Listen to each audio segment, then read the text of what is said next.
Salut tout le monde, merci pour l'écoute, merci de partager le Frenchcast, merci de parler à vos amis. Honnêtement, j'apprécie ça tellement. Je voulais juste vous rappeler qu'il ne reste que 3 dates pour ma tournée, Pantelis, le dernier des vrais.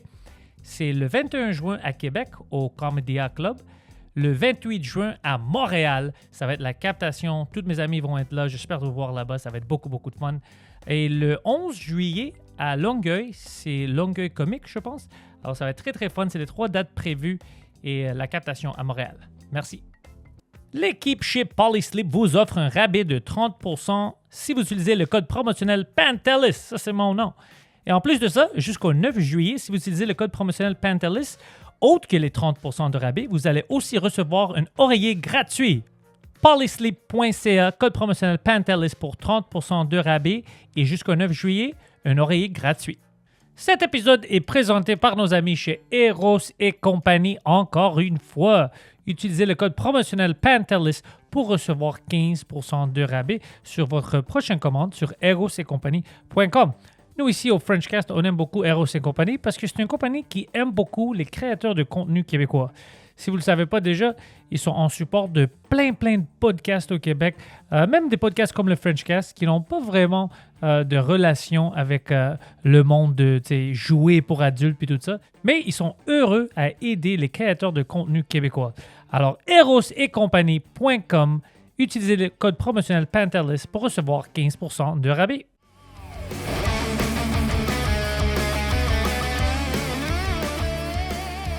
Ian Frank, bienvenue au Frenchcast.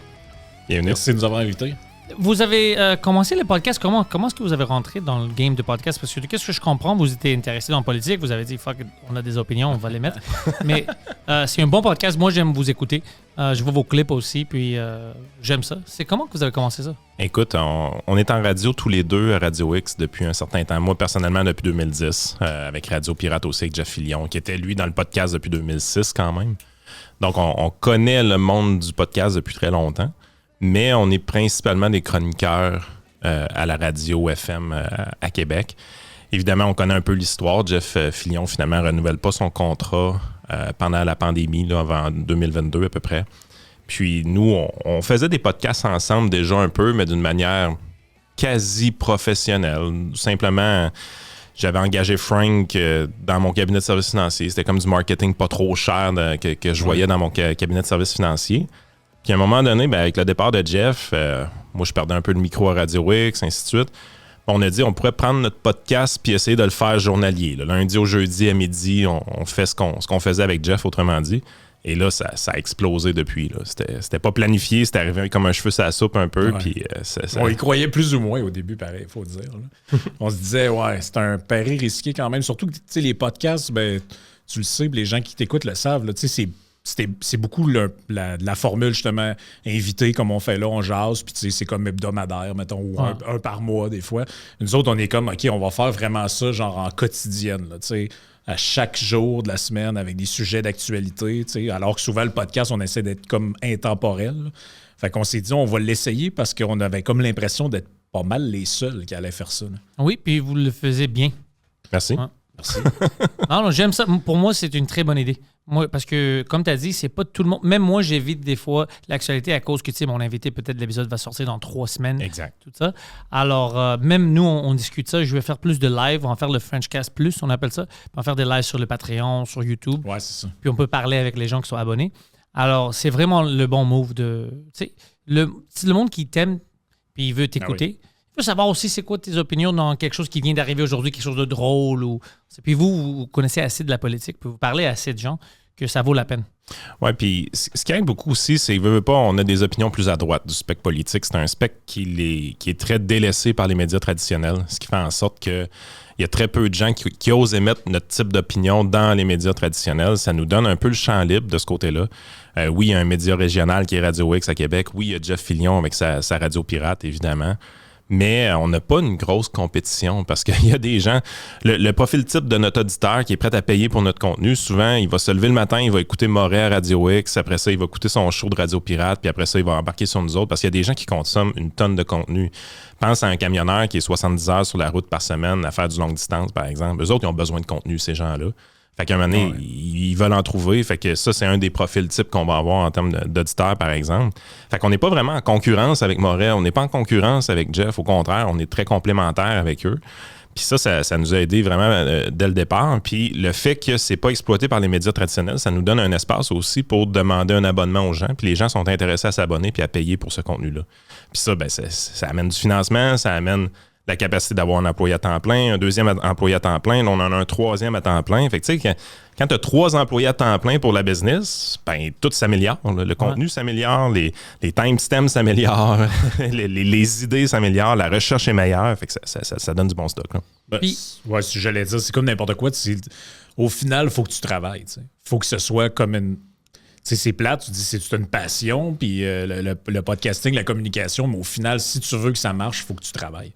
Si tu travailles pas, puis t'es comme sloppy, puis j'en sors un cette semaine, puis je suis un mois parti, j'en sors pas. Même au début, on faisait des trucs vraiment malades. Là, on était comme, il y en a un qui voulait prendre une semaine de vacances, on était comme, on va taper 4 podcasts à l'avance, puis on va y sortir pareil, comme si on était là, le monde s'en rendra pas compte.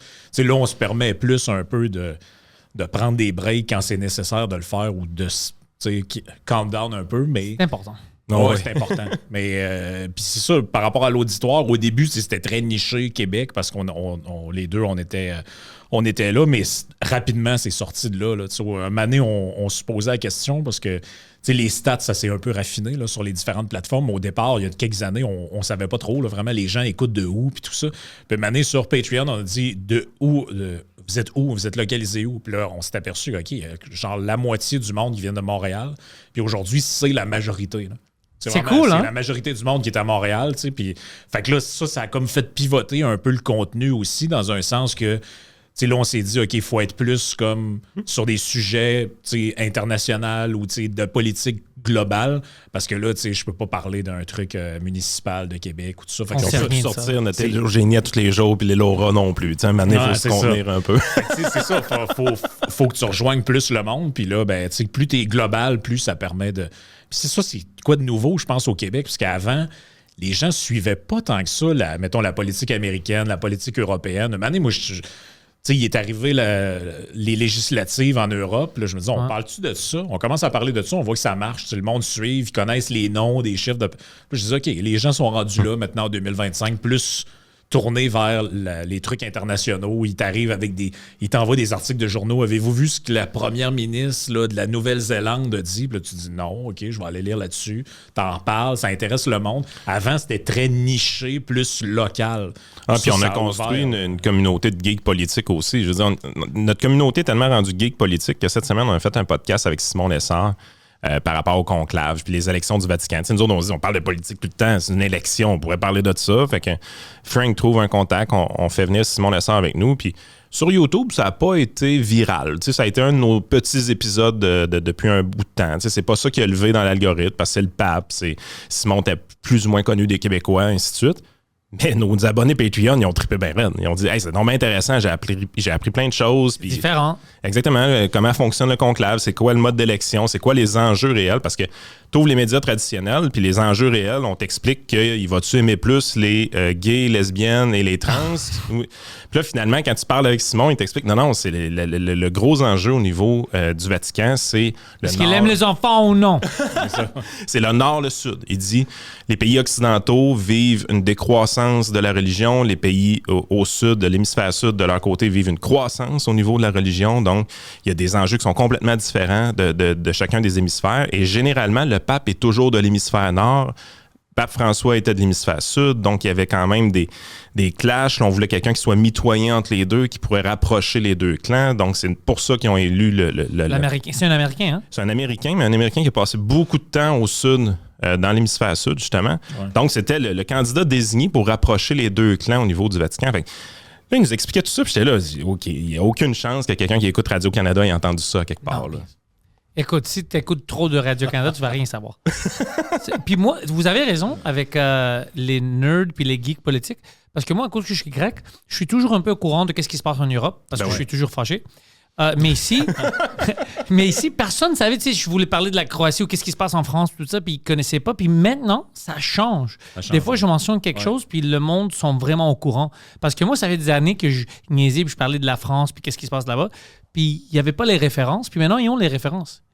Puis la France, ça, c'est une autre affaire. Eux, ils ont plein de problèmes économiques, sociaux. La France a vraiment changé. Les derniers 10 ans, c'est comme un autre pays. Ah, tout à fait. Mais ouais, vous avez raison. Le monde est plus au courant de ce qui se passe au monde maintenant. Oui, c'est ça. Je pense qu'il y a un intérêt vers des sujets beaucoup plus diversifiés qu'avant.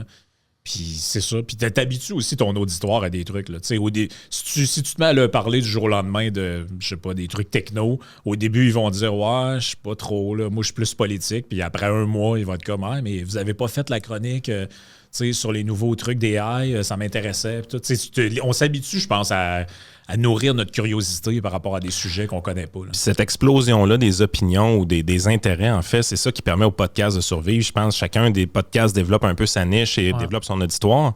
Mais ça se reflète dans les intentions de vote. On voyait un sondage cette semaine qui était assez spectaculaire. On voit que on sort d'une élection fédérale où est-ce que la génération du baby-boom a voté d'une manière monolithique pour les libéraux en général au niveau fédéral. Quand tu regardes le vote présentement des 18-34 ans au Québec, c'est à peu près 22-23 % pour le PQ, 22 % pour les libéraux, 22 % pour le Parti conservateur, 20 % pour Québec solidaire, puis un genre de 9 % pour la CAQ. Là, tu es là, tu te dis, les opinions des jeunes sont explosées, mais la consommation des médias des jeunes est également explosée de leur côté. Il y a différents styles musicaux au niveau de la musique, il y a différents types de podcasts pour les jeunes. Donc, on a une masse de jeunes. Tu sais, tout le monde pense, les jeunes d'aujourd'hui sont... Non. Les jeunes d'aujourd'hui, si tu veux les qualifier de quelque chose, c'est qu'il n'y a pas un jeune pareil. Il n'y a personne qui consomme les mêmes trucs, il n'y a personne qui consomme ces médias de la même façon, puis tout le monde pense un peu différemment. Peut-être qu'on ne se parle pas assez, c'est peut-être vrai, mais il n'y a pas de pensée monolithique, ce qui fait en sorte que les jeunes sont extrêmement difficiles à contrôler. Parce que, oui, il va y avoir des gens qui vont être plus à droite, il va y avoir des gens qui vont être plus à gauche, mais les opinions clashent énormément. Tandis que quand tu vas dans une génération qui est encore pluguée sur les médias traditionnels, tout le monde pense pareil. Quelque chose qui, pour moi, ça me rend fou. Parce que des fois, ils pensent pareil, puis c'est quelque chose que c'est ou bien illogique, ou pas vrai, ou pas bon pour eux. Puis, je m'enrage comme, de quoi tu parles? Avec Carney, maintenant, moi, j'étais choqué. Le monde qui ont voté, ils ont dit, j'aime pas la direction du Canada, alors je vais voter pour la même affaire.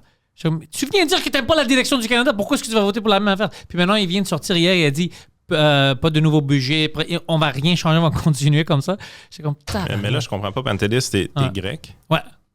Pourquoi tu votes pas pour les libéraux? Parce que j'habite ici. Ouais, mais puis tout ils le sont monde pas dit bons. que t'es censé exactement, voter pour les c'est ça qu'ils m'ont fait. C'est censé les tout ça. Mais non, moi je suis né ici. Alors, moi je veux quelque chose qui est pour l'intérêt des Québécois ou des Canadiens. Puis Carney, c'est pas quelqu'un qui est pour le Canada ou pour le Québec. Lui, il voulait même pas ça de l'autre affaire. Un de mes cousins, lui a voté pour Carney, puis il me disait pourquoi t'as pas voté pour Carney? Puis je lui ai expliqué, mais parce qu'il aime pas le Canada. Il dit ben oui, il est très smart, il sait qu'est-ce qu'il y a en business. Je dis oui, il est assez smart pour qu'il vivait jamais ici. Alors, il vient de dire avec ses smart que pour lui, un homme de business, ça vaut pas la peine de rester ici. Tu vois pas que même lui, avec sa vie, il vient, ça fait 30 jours qu'il est là, puis on vient d'élire un nouveau premier ministre qui voulait rien savoir du Canada. Vous voyez pas que c'est stupide, ça? Ouais. Si je suis un chef, puis je fais quelque chose, c'est bon pour toi, veux-tu l'essayer? Non, moi, je vais pas goûter à cette merde. Mais tu dois te demander des questions. Mais c'est comme si on... tu sais, la mémoire politique, on dirait que c'est comme quelque chose que, pour les geeks, elle est très longue. On se rappelle de, tu sais, Bernard Landry en 2001 avait dit ça. Puis là, les gens ont des références très lointaines ou des exemples très loin ou sur la longue durée de choses. Puis là, ils font des liens. Mais tu sais, les gens que leur consommation d'actualité ou de nouvelles, c'est peut-être 4 minutes par semaine, un Reels, puis un ou deux titres de journaux, c'est comme s'ils vivent pas nécessairement dans le même monde que les autres. Puis tu sais, pour nous, puis je suis pas mal sûr que c'est la même chose pour toi, tu as vu l'élection américaine, puis là, tu te dis, OK, je l'ai vu, là tu sais, genre, ils se sont rendus compte que Biden, ça marchait plus, il était fatigué. On le change à la dernière minute pour Harris, puis on fait croire à tout le monde qu'on est un nouveau parti. Ouais. Fait que là, tu te dis, mais les Canadiens seront pas assez imbéciles pour se faire le même coup la deuxième fois, mais eux, pas comprendre que c'est comme le même playbook. Ouais. Tu sais, dire, OK, vous voulez plus Trudeau? Bon, on va changer pour un gars. Il est pareil, en fait, mais on va dire qu'il c'est comme pas le même. Là, les gens, là, tu dis, OK, personne ne va gober ça. Voyons, les Canadiens, c'est plein de gens super éduqués. Les gens ne goberont pas ça. Puis là, tu parles à des gens, tu dis, ouais, mais il a un beau CV, ce gars-là. Puis ils disent, non, toi, t'as-tu un diplôme en économie, toi? Il a été directeur d'une banque. Là, tu dis, puis vous voulez pas vivre ici. Ça veut dire que ça va pas bien ici. Parce que si t'es bon en business, puis t'es éduqué, puis tu sais qu'est-ce qui se passe, le Canada, c'est pas pour toi. Ça c'est une signe que ça va pas bien. Carrément, puis ces entreprises n'étaient pas toutes enregistrées au Canada, évidemment. Puis en plus, c'était même pas, parce qu'il parlait, c'est même pas sa faute, c'est la faute de Poilievre. Moi, je parlais avec l'équipe de Poilievre pendant des mois. OK. Pour essayer de l'avoir au podcast au début. Ouais, on va voir, OK, on va faire quelque chose, on va faire 30 minutes anglais, 30 minutes français, on va faire ça. Parce que tu es très inoffensif, puis tu es quand même intéressant pour un politicien d'aller dans ton show. Là. Paul Saint-Pierre Plamondon était là, Duhem était là, il avait pas peur. T'sais. Paul Saint-Pierre Plamondon, ça devait être le gars qui avait le plus peur d'aller à un podcast avec un Grec. Allophone, lui, il avait pas peur du tout. Il était ouvert avec moi, c'était beaucoup de fun. Il voulait rien savoir, c'était pas sa faute, son équipe voulait rien savoir des podcasts. Exact. On veut le playbook de eux pensaient que ils vont penser que je suis comme Trump parce que je fais le podcast, c'est un nouveau médium. Ça n'a rien à faire avec Trump, Biden, n'importe qui peut le faire, c'est une entrevue. C'est juste que c'est une entrevue ouverte où tu vas pas contrôler mes questions. Puis moi, je voulais poser les mêmes questions qu'ils ont posées à CBC 2 jours avant l'élection à propos de l'avortement puis tout ça, où il a donné les bonnes réponses que je savais que les partis conservateurs ne veulent rien savoir de ça, ils ne veulent rien changer de ça. Eux, c'est pour l'économie puis tout ça. Mais lui, au lieu de faire ça en avance, sortir des extraits pour que les jeunes savent, OK, il va rien faire, c'est juste pour l'économie, c'est bon pour nous. Il avait peur, il n'a rien dit. Quand on le traitait de « t'es pro-Trump et tu veux qu'on devienne le 51e État et tout ça », il sortait pas pour dire « c'est de la merde, moi je suis pro-Canada ». Il se défendait même pas. Les libéraux ont sorti plein de choses que c'était du fake news. Puis lui, il sortait même pas pour se défendre. Alors quand j'étais à l'UFC 315, il était là. OK, tu y étais? Ouais, j'étais là, il était là. Puis j'étais avec des gars qui ont dit « Hey, on va prendre une photo avec lui ». Puis j'étais à côté de lui, sa femme était devant moi. Puis je dis « Je vais pas prendre une photo avec lui ». Juste à côté de lui, je disais à voix forte, je dis « T'avais la chance de venir sur mon podcast, je pouvais t'aider, mais t'avais peur. Alors maintenant, je vais prendre une photo avec une fucking perdant qui avait peur de... Non, si t'as peur de faire mon podcast, je vais pas prendre des photos avec toi. » Moi, je sais pas si ça vient, tu sais, parce que dans le fond, quand tu penses à ça...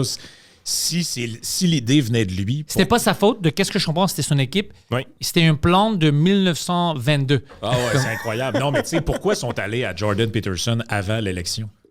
Mais si t'allais à un gars qui est beaucoup plus controversé que moi, Ben oui. un gars qui est religieux, il y a d'autres choses, lui, puis un gars qui voulait juste demander des questions simples, un jeune assez pour lui, non, je veux pas aller. Mais les politiciens canadiens, on voit que c'est... Avant, on disait le Québec a toujours du retard technologiquement, mais c'est le Canada au complet, là, honnêtement. Là. Nous autres, on a fait l'invitation à tous les chefs de parti. On a dit... Puis on a été fair là, en se disant on ne veut pas se prendre plus gros qu'on est. Fait que si vous voulez nous envoyer quelqu'un... Un lieutenant. Un représentant, lieutenant, comme on dit... On va le prendre, là, tu sais. Fait qu'on on a fait l'invitation à tout le monde, tu sais. Libéraux, NPD, ils m'ont dit, rien savoir de moi. Même les Verts. Il y a, évidemment, Bernier est venu, nous a répondu parce que je pense qu'il cherchait à avoir toutes les tribunes possibles, c'est bien normal. Ouais. Les conservateurs nous ont répondu, mais ils nous ont envoyé Pierre Paulus parce que Poilievre, supposément, avait pas le temps. Là, quand ils m'ont dit ça, je dis mais je veux dire, il n'y avait pas le temps. Je veux dire, vous faites quoi d'autre? Là, c'est ça. Moi, j'avais même proposé d'aller à Ottawa avec mon équipe pour faire ça dans un hôtel pour qu'on rende sa vie facile. Rien. Maxime Bernier, la raison pour laquelle je ne l'ai pas invité, c'est parce que pendant la pandémie ou juste après, il était censé de faire le Frenchcast. OK. Puis il a oublié. Ah ouais? Oh shit, je pense qu'il dormait ou quelque chose. Puis j'étais comme, dès que j'ai reçu ce texte-là, j'étais comme, je veux pas l'amener au podcast parce que si tu es un politicien puis tu veux gérer le pays, puis tu peux pas gérer ton horaire, je veux pas te pousser vers le monde, alors je l'invite plus à cause de ça. C'est weird. Ouais. Les autres, après ça, nous ont... en fait, libéral NPD nous ont 100% ghosté. Le Bloc, on avait un contact avec une dame qui pourrait peut-être venir à la place de François Blanchette, mais c'était tellement long avant d'avoir les autorisations d'en haut pour dire oui, sont-ils dangereux? Finalement, il restait genre 2 jours avant le vote. J'ai dit, là, on fera pas un podcast genre la journée du vote. Puis le plus drôle, c'est le co-porte-parole des Verts. Lui, nous a répondu, ça m'intéresse après l'élection.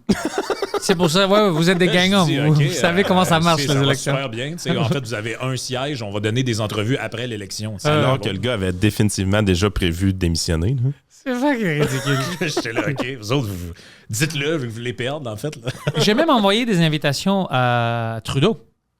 Ah, même à Trudeau, un de mes gars ici, c'est un de ses amis. Puis elle m'a dit, écoute, maintenant, c'est impossible, mais bientôt, parce que moi, je pensais qu'il ne va pas venir parce que je talk trop de shit sur lui.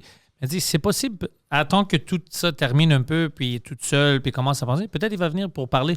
Parce que moi, j'ai des questions. Ben, Justin Trudeau, je vois pas ce gars-là disparaître du paysage. Il aime beaucoup trop le fame, toute la notoriété que ça lui donne. Il est un peu, je pense, narcissique de ce côté-là. Un peu. Mais je veux savoir, qu'est-ce qui s'est passé? Toutes les décisions de merde, c'était-tu toi-même? T'as-tu écouté d'autres gens qui étaient autour de toi? Puis même toi, t'es comme, fuck, c'est pas une bonne idée, mais maintenant, on a rentré dans cette merde. Je pense que Trudeau contrôlait pas beaucoup de choses. C'est ça. Honnêtement, Gerald Butts, sa gang autour de lui, Trudeau était une marionnette un peu. C'est ça que je pense aussi. Il n'a jamais été un premier ministre fort. Il n'a jamais été lui qui donnait la direction. C'était l'image, c'était à la pancarte, c'était le nom. C'était lui qui était contrôlé par son staff parce que ça a toujours été un gouvernement qui semblait être contrôlé par du staff. Il n'y avait pas de prise de risque, il n'y avait pas de direction, il n'y avait pas de vision. C'était on veut être calife à la place du calife, on veut gouverner pour gouverner, puis on va faire ce qu'il faut faire pour rester en place. Il était prêt à tout faire, qu'est-ce qu'il fallait pour rester en place, mais on ne sait pas où est-ce que le pays allait réellement. Puis la meilleure preuve qu'on a, c'est pour se maintenir en poste avec le NPD dans les dernières années, il était prêt à vendre le pays au complet. Là. C'était, vous voulez des programmes dentaires? Voilà des programmes dentaires. Vous voulez de l'assurance médicaments? Non, voilà ici. Vous voulez des garderies? On va vous en donner. Le NPD veut ça, on le fait parce qu'il faut rester en place. Fait que, tu sais, à un moment donné, ça devenait quasiment ridicule. Je veux dire, le NPD a géré le pays les 3 dernières années. Là. C'est assez spectaculaire quand on y pense. Puis ça n'a pas marché. On n'a même pas eu qu'est-ce qu'ils ont dit qu'ils vont nous donner. Non. Ben, c'est ça, ils ont créé des programmes, des structures, mais au final, qui s'est fait réparer les dents? Je veux dire, c'est un peu ça l'absurdité de ça. J'ai entendu une histoire d'une madame que c'était comme compliqué, puis après, on va pas vraiment faire ça, puis t'as une limite de telle date, t'as dépassé. C'était vraiment weird, c'est juste, ils ont fait ça, c'était juste pour montrer, hey, on fait quelque chose, mais en vraie vie, ça marche pas comme... Mais rien n'est gratuit en vie. Ouais. Mais non. C'est ça, la Mais je pense que ce que tu disais tantôt, l'aspect non scripté, il y a beaucoup de choses là-dedans. Là. On le voit, là, les conférences de presse, je prends une question, c'est toujours un peu les mêmes thèmes, les mêmes affaires. Les politiciens savent quand le podcast, ça peut déraper. Là. Oui. Tu sors de ta zone de contrôle, ta zone de confort, tu dis il va m'amener où, il va faire quoi. T'sais, nous autres, quand on a eu Paul Saint-Pierre Plamondon, moi, j'avais lu ses bouquins qu'il a publiés il y a genre 10 ans. Là. J'étais comme, ouais, vous parlez de ça là-dedans. T'sais, je sais que s'il va d'une entrevue quelque part, personne ne va y parler de ça. Là. Non, puis lui est game. C'est ça que j'aimais de lui. Il était game. Puis il y avait une chose que j'ai appréciée de lui, c'est qu'il n'a jamais demandé de garantie ou genre de quoi vous voulez parler. Exact. Non, moi non plus. Puis, même, en fait, plus drôle, c'est lui qui nous a demandé pour que ce soit plus long. Ouais, il a fait ça avec un autre podcasteur que je connais, puis même avec moi, il n'y avait pas de « Oh, je suis pressé », pas du tout. C'était moi qui ai terminé l'entrevue. Non, c'est ça. Il est cool. Mais je pense qu'il a compris de quoi. Là. D'ailleurs, c'était la première question que je pense que tu lui as demandé. Yann te dit, dans un premier temps, vous ne faisiez pas tant de podcasts que ça. Maintenant, vous en faites. Y a-t-il quelque chose qui a évolué par rapport aux médias? Est-ce que vous voyez... On s'est fait bullshiter un peu sa réponse. Est-ce que vous voyez ce qui se passe aux États-Unis? Puis, parce que, veux pas, je pense que ça a changé la perception de plein de monde. Oui. C'est que tu voyais, genre, Kamala Harris qui donnait des entrevues de 2 minutes ou des trucs comme stagés avec des grands médias. Puis t'avais Donald Trump qui parlait de champignons hallucinogènes avec Theo Von. C'est lunaire. Là, je veux dire, on est comme rendu dans un autre monde. Là. Mais moi, je veux te connaître. Si je vais voter pour toi, puis tu vas prendre charge du pays, je veux te connaître.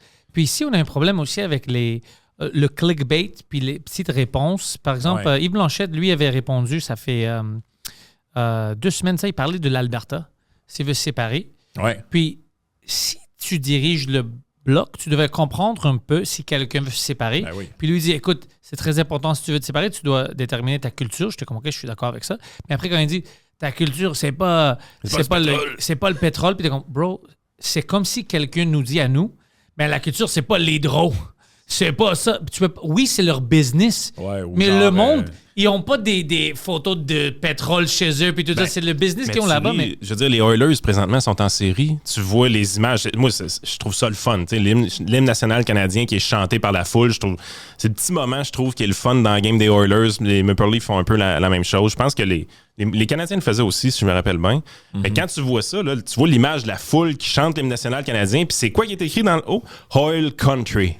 Tu sais, je veux dire, man, c'est ça l'Alberta, c'est le oil country. Mais ils ont leur propre culture dans le sens qu'ils parlent différemment, ils ont leur idée, on va dire plus conservateur ou whatever, mais c'est leur culture, c'est ça qu'ils aiment, c'est leur coutume. Pour leur club de hockey s'appelle les Oilers.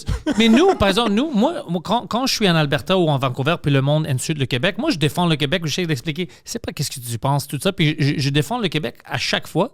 Je veux pas que nous, on fasse la même chose à eux, les attaquer. S'ils veulent se séparer, puis on le... Fuck, donc votez, faisiez qu'est-ce que vous voulez, c'est à vous. Exact. Ben, c'est qu'en fait, je pense que ce que le Bloc peut-être aime pas là-dedans, c'est de voir que... Quelqu'un plus proche. Ben ouais, puis c'est qu'ils ont pu le monopole... Parce qu'eux, ils ont toujours amené l'histoire de l'indépendance sur la question identitaire, la spécificité, le peuple distinct du Québec, tout ça. Puis là, ils sont en train de se rendre compte que OK, tu peux être un anglo, vivre dans l'Ouest canadien, puis dire le fédéral, j'en ai plein le cul finalement, puis je voudrais avoir mon propre pays. Un peu comme au Texas. Tu as des gens qui voudraient que le Texas devienne une république, puis parce qu'ils ont leur propre vie. Puis ce qui a déjà été le cas, by the way. Ce qui a déjà été le cas il y a très longtemps. Mais eux, va pas dire à un Texan, non, t'es pas une culture à part, t'es pareil comme les Californiens. Ça va très mal se passer. Très, très différent. Non, c'est toutes des choses qui sont quand même assez intéressantes, mais le monde change. Puis je pense que ce qui est mal compris de nos politiciens par rapport au podcast, c'est assez simple, c'est qu'ils voient du risque. Tu sais, ils l'ont tous vu, le gars de Patrick Roy qui s'en va faire des niaiseries puis qui commence à raconter qu'il fait une pipe à un gars à un moment donné dans un spa. Quelqu'un vient de me dire ça récemment. Je n'étais pas au courant. Moi, j'avais invité. Je l'avais invité au podcast. Il n'a pas répondu encore. Mais c'était pas pour ça. Je savais même pas. Quelqu'un m'a dit, oui, il a déjà fait des podcasts. Il racontait qu'il donnait des pipes dans... J'étais comme, quoi? Puis après, il me dit, ouais, parce que moi, je jouais au hockey quand j'étais jeune. J'essaie de jouer encore. Puis il dit, c'est ça que vous faisiez dans l'enregistrement. Jamais, personne m'a jamais crossé, personne m'a sucé. C'était même pas présenté comme une option. Je sais quoi, c'est pas. Oh ouais, j'ai dit non, y a-tu dit que c'est tout le monde qui fait ça? Ben oui, parce que c'est pas vrai. Parce que dans sa clip, c'est ça qu'il dit un peu. On l'a tout fait. Là. C'est pas ça. Moi, j'écoutais ça, j'étais comme, j'ai joué au football une partie de ma vie, puis tu sais, y a personne qui me suçait dans le vestiaire. Là. C'était même pas offert.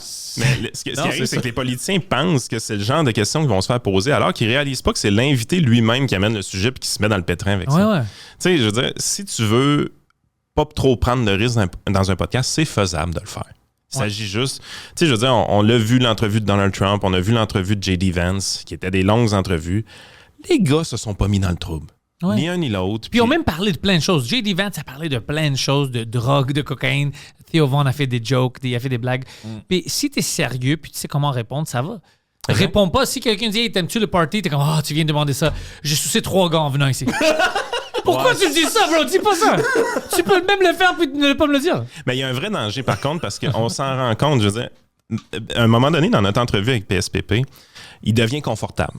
Il devient plus confortable parce qu'on commence l'entrevue, on est tendu. Moi aussi, je suis tendu. Pour vrai, on savait que ça allait frotter un peu fer sur fer.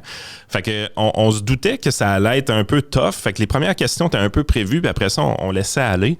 Puis à un moment donné, on prend un certain confort dans le podcast, puis tout ça, puis il nous lâche une affaire qui est tout simplement magique. Il dit qu'il y a des fermes de trolls qui sont entretenues dans notre gang, apparemment, qui sont financées par l'Iran. Des trucs comme ça, puis ça devient complètement lunaire. Puis là, moi, je fais comme répéter. Là, genre, on le regarde et dit attends, vous êtes en train de nous dire il y a l'Iran qui est. Puis là, il est là, il se dit j'ai pas la preuve de ça, mais ça s'est vu ailleurs. Je dis OK. Mais parce que le vrai danger du podcast pour le politicien, c'est exactement ça. C'est de rentrer dans une zone de confort où est-ce que là, il s'ouvre un peu trop et là, va ouvrir la porte à ce qu'il y ait une clip qui sort de ça puis qui se fasse attaquer. Ouais. Évidemment, la droite politique étant quand même plus marginale un peu au Québec, il s'en est sorti indemne, évidemment, de ce truc-là. Mais ça a été notre moment qu'on se fait encore parler aujourd'hui. Le running gag, c'est qu'est-ce que les gens ont retenu de l'entrevue avec PSPP, c'est les fermes de trolls iraniennes. Tu sais, c'est le running gag qui circule encore sur les réseaux sociaux. Puis il a raison. Il y a des... Ça existe. Oui, ça existe. Pas juste les Iraniens, mais plein de gens, ils font ça. J'ai quand même des connaissances. J'écoute des podcasts. Je sais. C'est ça. Non, mais c'est vrai, ils font des gangs de trolls. Il y a beaucoup de AI maintenant, il y a beaucoup de bots. Puis des fois, tu vois que les gars s'engagent sur Twitter, sur X maintenant, mais moi, je ne vais jamais dire X, ça va toujours être Twitter. Puis tu vois, c'est comme, je sais pas s'il est au courant qu'il s'attaque à des robots. C'est pas des vraies personnes. Mm-hmm. Ah oui, c'est de plus en plus présent, c'est vrai. En fait, le moyen de le reconnaître, c'est quand même assez facile. Quand vous allez sur les publications politiques, puis vous voyez tous les commentaires qui vont à peu près dans une direction, et qu'il n'y a aucune faute dans ces commentaires-là, vous avez un bon indice que c'est de l'AI qui est derrière ça. Ah, c'est drôle, Parce ça. que, sérieusement, pour nous autres, moi et Frank, qui lit tous les commentaires qui rentrent sur à peu près toutes nos plateformes, on essaie d'arrêter. C'est tough, mais on essaie d'arrêter. C'est un commentaire sur 10 qui n'a pas de faute dedans, là. C'est quand il n'y a aucune intervention, parce qu'on n'a pas de ferme de troll, évidemment, on n'a pas de gens qui commentent nos trucs pour booster les algorithmes, on a les vrais commentaires de vrais humains. Je t'annonce qu'il y en a 1 sur 10 qui n'a pas de faute. Les 9 autres, ils ont une faute à quelque part dedans. Oui, ils écrivent vite, ils sont fâchés. C'est normal, on est sur nos cellulaires, les doigts sont gros, puis c'est normal, on fait tous des fautes, j'en fais aussi de temps en temps sur nos publications. Mais quand tu arrives et tu vois, OK, je pense que cette organisation-là ou ce parti politique-là utilise des fermes de trolls pour vrai, tu descends 10 commentaires, il n'y a pas une faute là-dedans. C'est quoi la controverse maintenant, j'ai vu hier avec Duhem? Ouais, Arthabasca. Ouais, c'est quoi ça? J'ai pas vu qu'est-ce qui se passe, j'ai juste vu qu'il était fâché, mais après quelqu'un a dit pourquoi est-ce que lui est fâché. Puis... Ce qui arrive en gros avec premièrement, Arthabasca, c'est une course qui est très serrée. C'est où ça? Victoriaville. OK. Et un peu quand même des campagnes autour. Le parti d'Éric Duhem, par exemple, dans les campagnes autour, va être très fort. Beaucoup de votes agriculteurs vont aller dans sa direction, principalement à cause des taxes sur carbone, des choses comme ça. Victoriaville va être beaucoup plus fort pour la CAQ, éventuellement. Et le PQ, quand même bien réparti dans le reste du comté, est une réelle lutte à 3. C'est un tiers, un tiers, un tiers. C'est vrai? Oui, c'est une lutte à 3. C'est un tiers, un tiers, un tiers. Je te dirais, la CAQ a autant de chances de rentrer que le PQ puis le Parti conservateur. Donc, c'est vraiment une belle lutte qui se dessine de ce côté-là. L'élection n'est pas encore déclenchée. Par contre, il y a eu des rumeurs comme de quoi ça serait déclenché cette semaine. Donc, le PQ a ouvert son bureau de comté, 100 candidats. Les conservateurs ont décidé de présenter Éric Duhem pour le faire rentrer leur premier député à l'Assemblée nationale. Ah oui, c'est vrai parce que lui, il n'est pas dans... Non, c'est ça. Ouais, c'est vrai, il n'est pas rentré à l'Assemblée nationale. Et la CAQ, c'est elle qui contrôle, je veux pas, parce que la minute qu'Éric Lefebvre démissionne, la CAQ a 6 mois pour déclencher l'élection. Mais c'est eux autres qui décident quand. Donc, la CAQ n'a pas encore présenté son candidat. Ils ont comme feinté à date. Ils ont donné l'illusion que ça allait être déclenché cette semaine, puis ça ne s'est pas conclu. Fait que probablement qu'il y avait une tactique du côté de la CAQ de ce côté-là.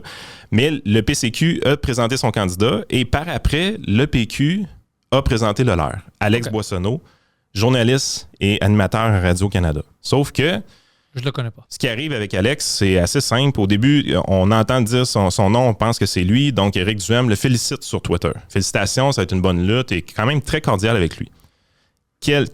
Une heure après environ. Une heure après qu'Éric Duhem il va tweeter ça. On apprend via Cogeco Nouvelles qu'Alex Boissonneau a un dossier criminel dans le passé. Il a été pardonné en 2011, mais on apprend qu'il a commis des actes criminels à l'époque. C'était quoi les actes? Ah, c'est ça. Sommet des Amériques. Sommet des Amériques, début des années 2000. Complot pour quasiment un acte terrorisme, autrement dit. C'est en gros, il était dans un... On a sorti tous les trucs cette semaine. Il était dans un genre de cellule, d'un mouvement d'extrême gauche qui s'appelait Germinal. Quoi? Non, c'est tout vrai. C'est comme une bande dessinée. C'est pas ça que j'avais compris. Oh shit, j'ai mal compris l'histoire. C'est comme une bande dessinée. Puis là, fait que là, on voit ça. Puis là, au début, j'étais là, mais c'est quoi ce truc-là? Fait que là, on se met à fouiller. Puis il y a un site où tu peux voir, dans le fond, tout le procès qui s'est déroulé à l'époque suite aux événements. Et là, tu vois les témoignages des agents de la GRC parce qu'à un moment donné, ce groupe-là a été infiltré par la GRC. Donc, il y a des agents de la police fédérale qui ont dit, attends un peu, là, il y a des gens qui planifient des attaques lors de l'événement, pas juste manifester, mais des attaques. Là. Donc, il y a des agents de la GRC qui ont infiltré le groupe, puis le groupe essayait d'organiser... Des attaques violentes comme explosion, des choses de même? Il y avait un camp d'entraînement paramilitaire. Arrête, OK. Le boss de la patente, c'est Alex Boissonneau. Donc, c'est pas un membre de ce groupe Germinal, c'est le boss du groupe Germinal. Et lui, c'est un ancien militaire qui est genre été...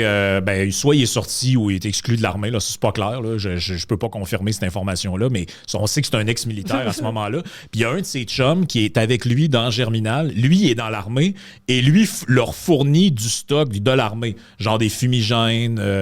Quoi? C'est une histoire de fou. Là. Fait que là, nous, on voit ça, on est comme, faut en parler. Bien sûr, ouais. C'est sûr qu'on parle de ça. Fait que là, on commence à parler de l'histoire, on raconte ça un peu. Et là, les attaques, mon gars, Éric Duhem essaie de... Ses alliés essayent de salir un homme que... C'est la faute d'Éric Duhem, ça? Ouais, c'est la faute d'Éric Duhem, apparemment. Que le gars était membre d'un groupe terroriste. Non, mais c'est que c'est rendu une bonne personne. Ouais, parce que là, il s'est excusé. Peut-être, mais on peut pas juste... Weird, là, des fois, un commentaire, ça reste avec toi, comme politicien. Si t'étais une terroriste, ça va pas rester? Apparemment, non. Ben là, écoute, il y avait même l'ancien chef du PQ, Jean-François Lisée, qui a donné une entrevue qui est lunaire là-dessus. Il dit, ouais, mais il a commis aucun crime. Et là, l'animateur dit, ben oui, mais c'est parce qu'ils l'ont empêché. T'sais, dans le fond, la GRC, ils les ont arrêtés avant que ça arrive. Exact. Et là, il dit, ben justement, il l'a jamais fait. Puis il dit, mais il était prêt à le faire. Ça, c'est... Ouais, là, j'étais comme, ouais, mais là, on joue ces mots, là. Tu sais, c'est comme si la police intercepte un gars, puis il y a des cordes dans son char, puis il suit une fille. Tu te dis, il s'en allait pas, tu sais. Ça a volé vraiment en bas les couteaux avec PSPP et Éric Duhem. Éric Duhem, dans le fond, fait une première déclaration en disant, Puis Paul Saint-Pierre Plamondon a choisi cette personne? Oui. Il savait-tu que c'était un terroriste? En connaissance de cause. Il connaissait son passé, il l'a avoué, il savait dans quoi il s'embarquait. Puis, ce qui est assez spectaculaire dans la chaîne des événements, c'est qu'Éric Duhem, dans le fond, attaque le PQ sur leur choix, évidemment, et dit il a fait une 40aine de jours de prison.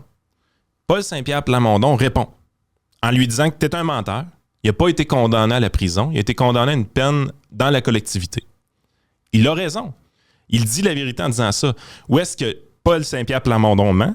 C'est que Boissonneau a été détenu 41 jours en prison de manière préventive. Avant le procès, autrement dit. Alors, les deux, ils essaient de dire la vérité, ils ont comme mais... joué ces mots, là, Ouais. tu sais. Fait que là, il y a eu une guerre un peu de joie sur les mots. Par contre, ce qui est arrivé dans le média traditionnel, c'est que l'Empire québécois s'est mis complètement derrière Alex Boissonneau. Ont backé tout ça. Ils ont mis leur machine de propagande en marche. Erreur de jeunesse. À peu près tous les chroniqueurs. Il avait quel âge? 22 ans. Ça, c'est pas de la jeunesse, c'est un adulte qui peut voter. C'est ça, puis, parce qu'il y a des gars qui ont fait le débarquement de Normandie à 17 ans. Ouais. Même à ça, on a dit qu'à 18, tu peux voter, tu peux faire plein de choses. Ben, c'est quoi la limite? Et on a 1 an de planification derrière tout ça. Il ne faut jamais l'oublier dans le groupe Germinal. C'est 1 an de planification pour ce complot-là. Terrorisme, ça, c'est drôle. Fait que on est vraiment dans quelque chose d'extrêmement saucé. Mais les médias, en chantant à peu près tous la même chanson, que c'est une erreur de jeunesse, puis qu'il exprime des regrets, même dans sa conférence de presse pour se faire présenter devant le public d'Arthabasca, il a pleuré devant les journalistes en disant que ça a été très dur pour lui de voir toute la merde qu'il a mangée par Éric Duhem puis sa gang. C'était lunaire, là. Puis ils se sont placés dans une position de victime et les journalistes ont embarqué là-dedans écoute, tu as une entrevue avec Amir Kadir à TVA et pendant tout le long de l'entrevue, là, pendant 6 minutes, c'est écrit « Les regrets d'Alex Boissonneau ». Et la deuxième moitié de l'entrevue, c'est écrit « Une erreur de jeunesse ». OK, on va dire que la police ne l'avait pas arrêté. Oui. Lui, il était prêt avec sa gang de tuer des gens? Non. Ça, le juge est clair là-dessus. Au niveau du verdict du juge, c'est même, cette nuance-là est apportée. Il n'avait pas l'intention de commettre des meurtres. Mais qu'est-ce qu'il voulait faire? Eux autres, ce qu'ils voulaient faire, grosso modo, au sommet des Amériques, tu avais un périmètre de sécurité avec une barrière. Ils voulaient faire sauter la barrière pour permettre aux manifestants pour rentrer sur le site. La sauter comment? Les bombes fumigènes, les flashbangs qu'il y avait. Faire détruire la barrière. Là, autrement dit, là, puis dans ce que tu lis dans le verdict du juge et des agents de la GRC qui témoignent, c'est que à plusieurs reprises, dans les conversations que les agents ont eues avec lui, il disait qu'il voulait répliquer coup pour coup avec les policiers. Fait que, il avait quand même l'idée que ça allait être un genre d'affrontement. Il n'est pas question de rentrer dans une foule avec un char. Il faut que les gens, faut faire attention quand on dit terrorisme. Là, mais quand même, c'était dans le but de commettre un acte qui aurait pu dégénérer. Qui aurait pu dégénérer, ça c'est sûr. Mais quand même, moi, c'est pas mon problème. Moi, si tu veux voter pour lui, c'est un pays libre, tu peux. Moi, mon problème maintenant, c'est que la chicane, c'est pourquoi. Si Duhem avait raison, puis PSPP avait raison, pourquoi est-ce que Québécois rentre dans ça, veut dire des regrets? On s'en fout de s'il regrette ça ou non. Moi, je ne peux pas te dire s'il regrette ça vraiment. Je ne sais pas qu'est-ce qui se passe dans cette tête. Je ne sais pas si c'est de la drame qu'il essaie de faire quand il pleure. Moi, je m'en fous de tout ça. Le monde peut voter. Mais moi, je veux juste savoir la vérité. Étais-tu membre d'un groupe terroriste ou non? Y a-tu encore des connexions avec eux? C'est quoi son parcours? C'est quoi son enjeu dans tout ça? Qu'il n'y a plus de connexion, évidemment, avec ce groupe-là, dans le sens que quelques années après, puis ça, c'est la chose qui est peut-être à remettre en question beaucoup. Je pense que c'est 4 ou 5 ans après, il obtient un travail de journaliste pour Radio-Canada. Alors qu'il ne peut pas aller aux États-Unis, par exemple, pour couvrir l'actualité. Donc, comment ça, on est capable de rentrer aussi facilement à Radio-Canada? Je veux dire, après l'enquête de sécurité... C'est pas le upper echelon de la société qui travaille là-bas, mais... C'est la vérité. On va pas mentir.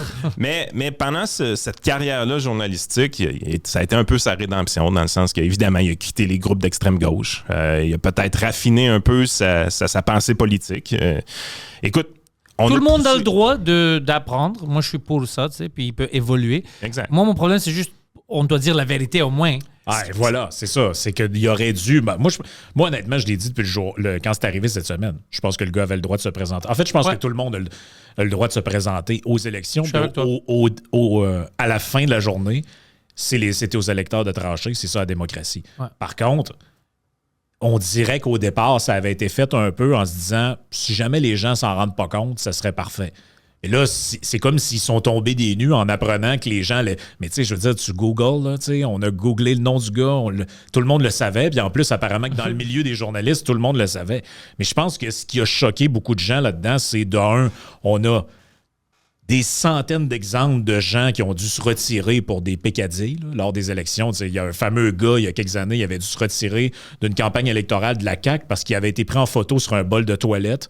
Ça avait été sur Facebook. Là. Donc, c'est juste ça? Cherchez ça. C'est pas le meilleur look pour un politicien, mais quand même.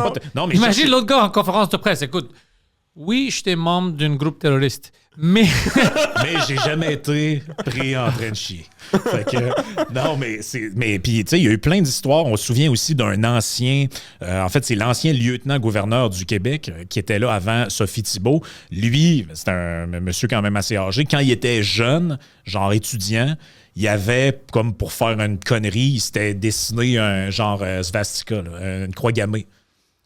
Tatou? Non, genre dessiné sur son sarrau, je pense, pendant qu'il était étudiant dans un genre de lab de sciences. Quand l'histoire s'est su, il a fini par la pression, par démissionner. Puis il n'a jamais pu dire, genre, c'était une erreur de jeunesse, j'avais pas de jugement dans le temps, mais non, je suis correct. Lui, c'était pour une blague qu'il a fait ça? Ouais, il faudra retourner voir les détails. C'est ce qu'il semblait dire. Mais tu sais, c'est une carré, c'est pas fini encore.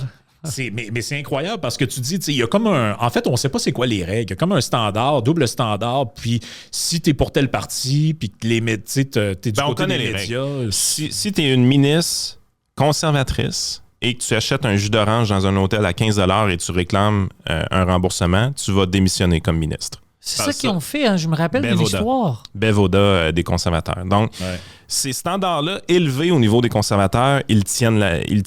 Les conservateurs, chaque fois qu'il y a un scandale, on exige d'eux des standards très élevés. C'était une erreur de jeunesse, le jus d'orange. C'est ça. Mais quand tu es de gauche, par contre, tu peux faire à peu près n'importe quoi. Tant et aussi longtemps que tu obtiens un support médiatique. Et le support médiatique devient très, très, très fort, surtout au niveau des souverainistes, parce qu'ils sont motivés par la cause. Le pays d'abord. Et ce qui est un peu particulier, c'est peut-être le cas de Mathieu Bock-Côté, par exemple. Lui, de son côté, si un politicien d'extrême gauche en France aurait été accusé des mêmes trucs qu'Alex Boissonneau, ça aurait été le premier à déchirer sa chemise à CNews. Dans un contexte québécois, où est-ce qu'il est dans l'équipe du pays, là, il n'y a pas de problème. Là, il n'y a pas de problème. Fait que, tu sais, ce deux poids, deux mesures-là, tout le monde le voit. En fait, nous autres, c'est plus ça qu'on dénonce parce que, honnêtement, je pense que quelqu'un de l'âge d'Alex Boissonneau qui a fait des actions répréhensibles il y a 25 ans peut avoir connu une carrière, peut s'être repenti, tout ça, si own your shit, OK? Si tu prends responsabilité. C'est ça que je dis, moi aussi, parce que tu changes, puis tu apprends, puis tu es comme, OK, j'étais un peu enragé quand j'étais jeune. Mais moi, ce que je trouve que, honnêtement, ce qui me choquait par rapport à ça, c'est la légèreté avec laquelle on traitait le fait que quelqu'un ait des antécédents criminels. Parce que, tu sais, il y a plein de gens, puis peut-être il y a du monde qui vont nous écouter, là, puis il y en a un dossier criminel pour des peccadilles, des niaiseries. Là. Moi, j'ai personnellement quelqu'un qui est un ami de la petite école là, dans le temps. Il a, à un moment donné dans sa vie, il a acheté des cigarettes de contrebande. Il n'avait pas de batte de baseball, il n'a pas organisé un truc paramilitaire, il n'avait pas comme but de faire sauter des barrières et de se battre avec des policiers. Il a acheté des cigarettes illégales. Fucking criminel de merde. C'est un dangereux criminel. Il a dû faire des travaux communautaires. Il y a eu des problèmes à se trouver des emplois après. Parce que quand tu arrives avec un CV, puis qu'après vérification, ils voient que tu as un dossier, ils ne veulent pas t'engager. As-tu essayé de travailler à Radio-Canada? C'est ça. Puis, mais c'est un peu ça parce que moi, je me dis, quelqu'un qui vient du monde normal, qui n'est pas journaliste, qui n'est pas d'une société d'État, lui, il va se trimballer ces trucs-là toute sa vie, puis il va se faire chier toute sa vie avec son dossier criminel. Puis là, les demandes de pardon, puis tout ça. Puis là, on nous présente quelque chose de plus grave que probablement n'importe qui qu'on connaît qui en a un dossier criminel. Puis on nous dit, c'est pas grave, ça fait longtemps, c'était une erreur de jeunesse. Tu dis, mon chum, son erreur de jeunesse, c'était d'acheter des clopes illégales. Là. Il avait pas l'intention de faire mal à personne. En fait, il a fait mal à personne. C'est un crime parce que quelqu'un au gouvernement a décidé que c'est un crime d'acheter ces cigarettes-là. Qu'est-ce qui rend une cigarette légale ou illégale? C'est toute la merde, non? Ah, mais il y en a une qui a pas C'est payé du poison. ses taxes. C'est juste, tu vois? C'est weird. Mais on s'est emmené ici, on a fait à peu près 3 heures de route pour venir te voir, puis on a discuté de cette affaire-là. Puis la conclusion qu'on avait, c'est ça qui nous a fait plus flabbergasté. On a été un peu au centre de la tempête parce qu'on est un média de droite. On a eu des liners qui ressemblaient à ceux d'Éric Duhem. On n'est pas affilié à Éric Duhem, mais tu sais, je veux dire, c'est un ami. C'est un bon. Éric Duhem, c'est un bon gars. Ben, Moi, je l'ai rencontré ici, c'est un très bon gars. Il est super gentil. Il est super gentil. On a été au milieu de cette controverse-là, puis la conclusion qu'on avait, c'est, moi puis Frank, en montant, à la suite de tous ces événements-là, PSPP a été chercher beaucoup d'empathie dans le public. Alex Boissonneau a été chercher beaucoup d'empathie dans le public. Et Éric Duhem a passé pour une vidange dans les médias traditionnels. Puis il n'a rien dit qui était faux. Il n'a rien dit qui était faux. Il n'a rien dit qui était faux. C'est juste qu'on l'accuse de faire de la politique négative. On l'accuse d'être une mauvaise personne. qu'on disait. Mais c'est pas du salissage, je sais pas comme. C'est juste, c'est une record criminelle, on devrait discuter ça. Que personne n'était au courant. Premièrement, là, pour vrai, là, dimanche soir, Alex Boissonneau, je savais pas c'était qui. Non, moi non. Moi encore, je sais pas c'est qui. Donc, j'avais aucune idée qu'il y avait un passé criminel non plus, là, bien évidemment. Puis, il y a toutes sortes d'affaires louches. Quand tu regardes de très près, comme nous, on est des geeks, là, fait qu'on regarde de très près les trucs. On avait une émission, Les Mordus de la politique, à Radio-Canada, où est-ce qu'on avait une clip de jeunesse d'Alex Boissonneau quand il sortait du palais de justice. La grosse barbe, les cheveux longs, bien évidemment. Pas moi. Ah non, mais t'as l'air plus propre. T'es obligé de te l'avouer. Les bras dans les airs, tout content d'être sorti du palais de justice avec aucun regret, aucun remords. Et tu sens beaucoup de sympathie dans les 4 panélistes qui sont là. Il y en a 2 qui trouvent ça cute. Tu sais, des grands moments. Là. Michel Courchaine là, a l'air d'une grand moment, Michel. Là. Mais elle, c'est romantique. Il y a une complaisance. Ça, c'est un peu weird. Parce que oui, en sa défense, moi aussi, si je suis pas en prison, je suis heureux. Mais ouais, c'est weird qu'on fait ça avec nos médias ici, que c'est vraiment... On n'est pas dans le milieu. Exact. Ça devrait être ça. Mais on dirait qu'il y a comme pas... En fait, je pense que ce qui choque beaucoup de gens, c'est qu'il n'y a pas de ligne directrice au niveau des principes. Ça, on va dire, là, par exemple, on va dire franchement, pourquoi vous salissez quelqu'un comme ça en fouillant dans son passé, mais il y a 2 mois ou il y a 2 semaines, tu vas avoir un article écrit par la même personne qui vont nous dire, tu sais, quand même, Donald Trump, il y a 25 ans, il aurait couché avec telle femme. Tu te dis, mais qu'est-ce que tu fais? Tu es directement dans son passé en train de faire du salissage. C'est la même chose. Pourquoi c'est bien quand c'est une telle personne, c'est mal quand c'est l'autre? En fait, le grand non-dit dans tout ça, c'est que nous, on se fait accuser d'être des médias de mésinformation ou de désinformation. Il y a même des gens qui sont subventionnés pour venir dans nos podcasts pour discuter avec nous, pour nous renseigner sur cette désinformation-là. Peut-être que tu vas le recevoir bientôt. En tout cas, je sais qu'il y a des podcasteurs au Québec qui reçoivent ce type de personnes-là qui sont subventionnés pour venir nous éduquer. Mais on est considéré comme ça parce que nous, ouvertement, on dit pour qui on vote. Nous, si tu écoutes Yann et Frank, tu dois savoir que Yann et Frank votent pour le parti... Jack Meeting, ouais. Ouais, c'est ça. C'est ça, tout le monde sait. C'est évident. C'est évident. On vote pour le Parti conservateur au Québec et au fédéral. Dans les 2 cas, on vote pour le Parti conservateur. C'est très, très dit. Même si tu vas dans nos collaborateurs plus proches, il y en a des fédéralistes, Jean-François Caron, par exemple. Il y en a des souverainistes, Vincent Gelozo, Samuel Rasmussen. Et il y en a du monde qui s'en fout un peu plus, comme moi puis Frank. Nous autres, ça nous intéresse pas tant que ça, ces questions-là.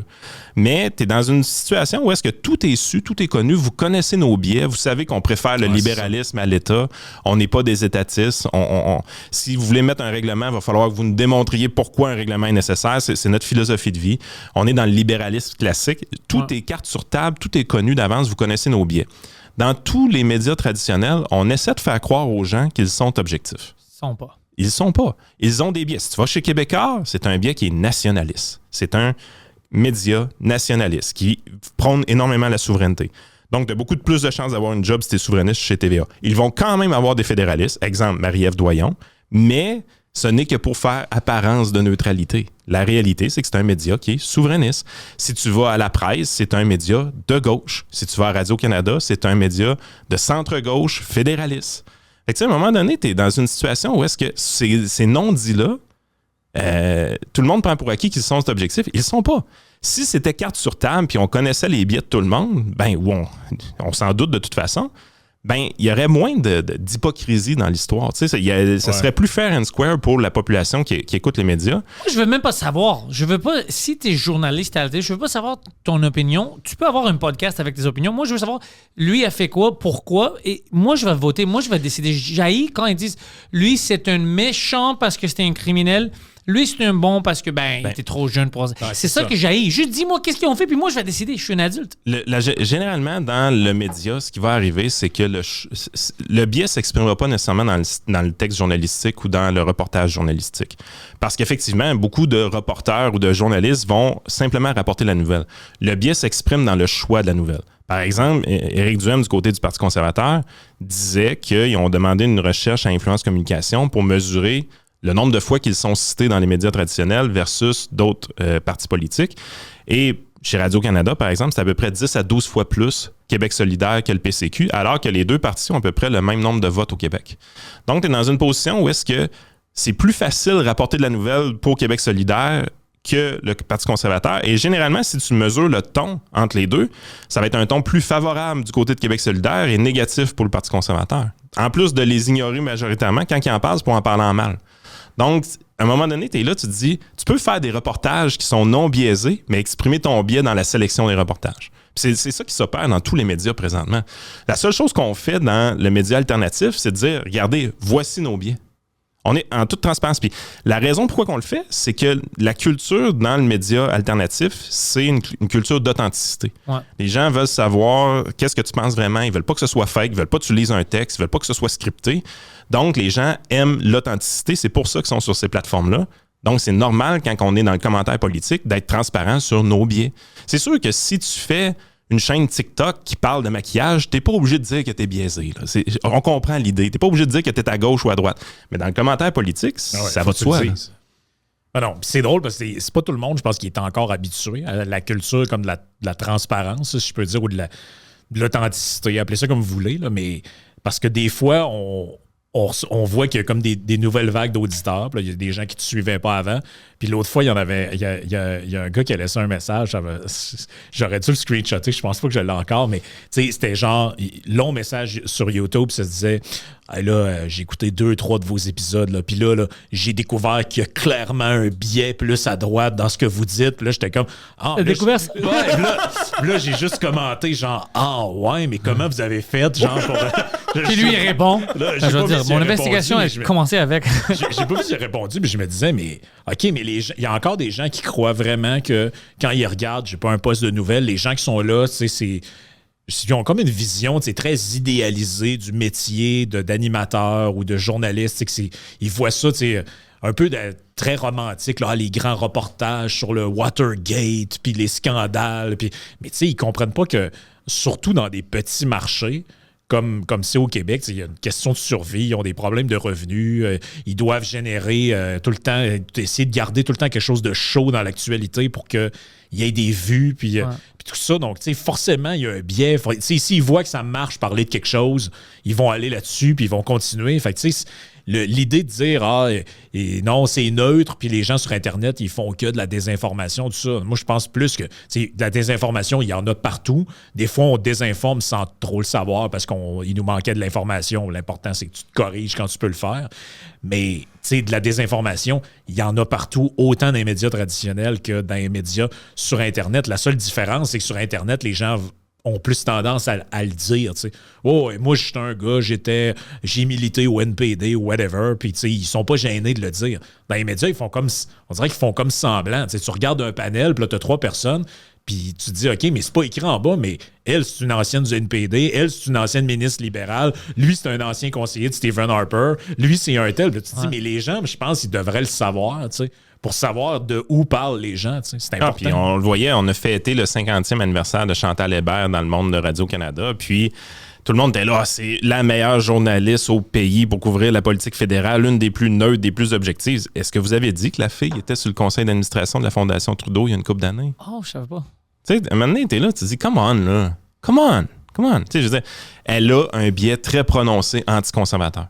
That's it, that's all. Et est-ce qu'il y a un problème avec ça? Non, elle est comme nous autres.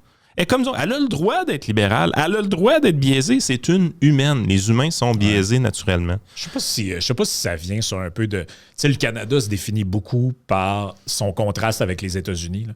Ouais. Les États-Unis Malheureusement, ça devrait pas malheureusement, être ça. Ça dénote un peu peut-être un problème d'infériorité ou de sentiment d'infériorité. Là.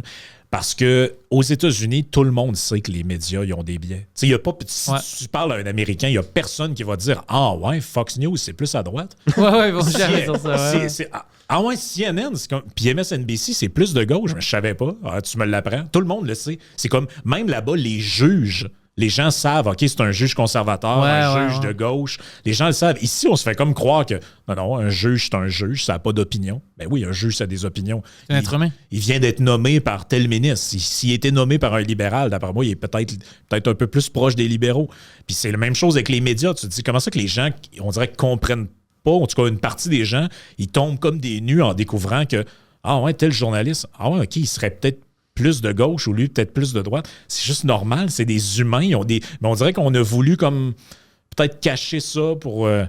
on a tout le temps un peu cette idée-là au Canada qu'on est différent des Américains, tout ça. Mais, on n'aime pas le conflit, puis on pense que ça va ramener trop de conflits si on parle de ça. Si on dit, hey, c'est pas vrai ça. Non. Je vais juste dire, OK, c'est vrai, ça doit être vrai. Puis c'est toujours le même argument. Ça doit être vrai, c'est dans les médias. Ou ça doit être comme ça, c'est dans les médias. Ça, puis la désinformation qu'ils ont poussée pendant les dernières 5 années, juste 5 années. Incroyable. C'est incroyable. Puis ils continuent à être là. Puis, tu sais, dans le contexte francophone, je pense que ça s'explique quand même bien, dans le sens que si tu es vraiment unilingue francophone, tu ne peux qu'écouter des médias francophones, tu es un peu prisonnier, veux pas, puis c'est parfaitement normal. Moi, personnellement, je viens du bas du fleuve. Je veux dire, j'ai été unilingue une grande partie de ma vie. C'est pas l'enseignement en anglais au primaire ou au secondaire qu'on savait qui nous rendait bilingue au Bas-Saint-Laurent, je te le jure. Mais évidemment, à un moment donné, tu t'ouvres un peu sur le monde et tout dans l'actuariat, les livres sont en anglais, puis tu écoutes des séries américaines, puis à un moment donné, tu viens qu'à développer l'intérêt pour la langue anglaise, puis t'es correct. Tu finis par tout comprendre. Puis là, moi, j'écoute des livres audio en anglais, puis tout. Puis maintenant, je suis correct. J'ai plus de problème de bilinguisme de mon côté. De compréhension. Exact. Mais, Christy, ça a pris du temps. Mais d'un coup, tu as ça. Là, tu arrives, puis tu lis le Wall Street Journal, tu lis les nouvelles financières sur Yahoo, tu lis après ça toutes sortes de médias américains d'un bord puis de l'autre, puis tu fais, OK, t'as un peu ce qui se passe au Québec. Premièrement, les articles sont vraiment courts. Tu t'en vas dans le Journal du Québec, le Journal de Montréal, les articles, c'est 400 mots, c'est ridicule. Deuxième chose, tout le monde a ses biais et il y a un pan complet de la politique qui n'est pas couvert.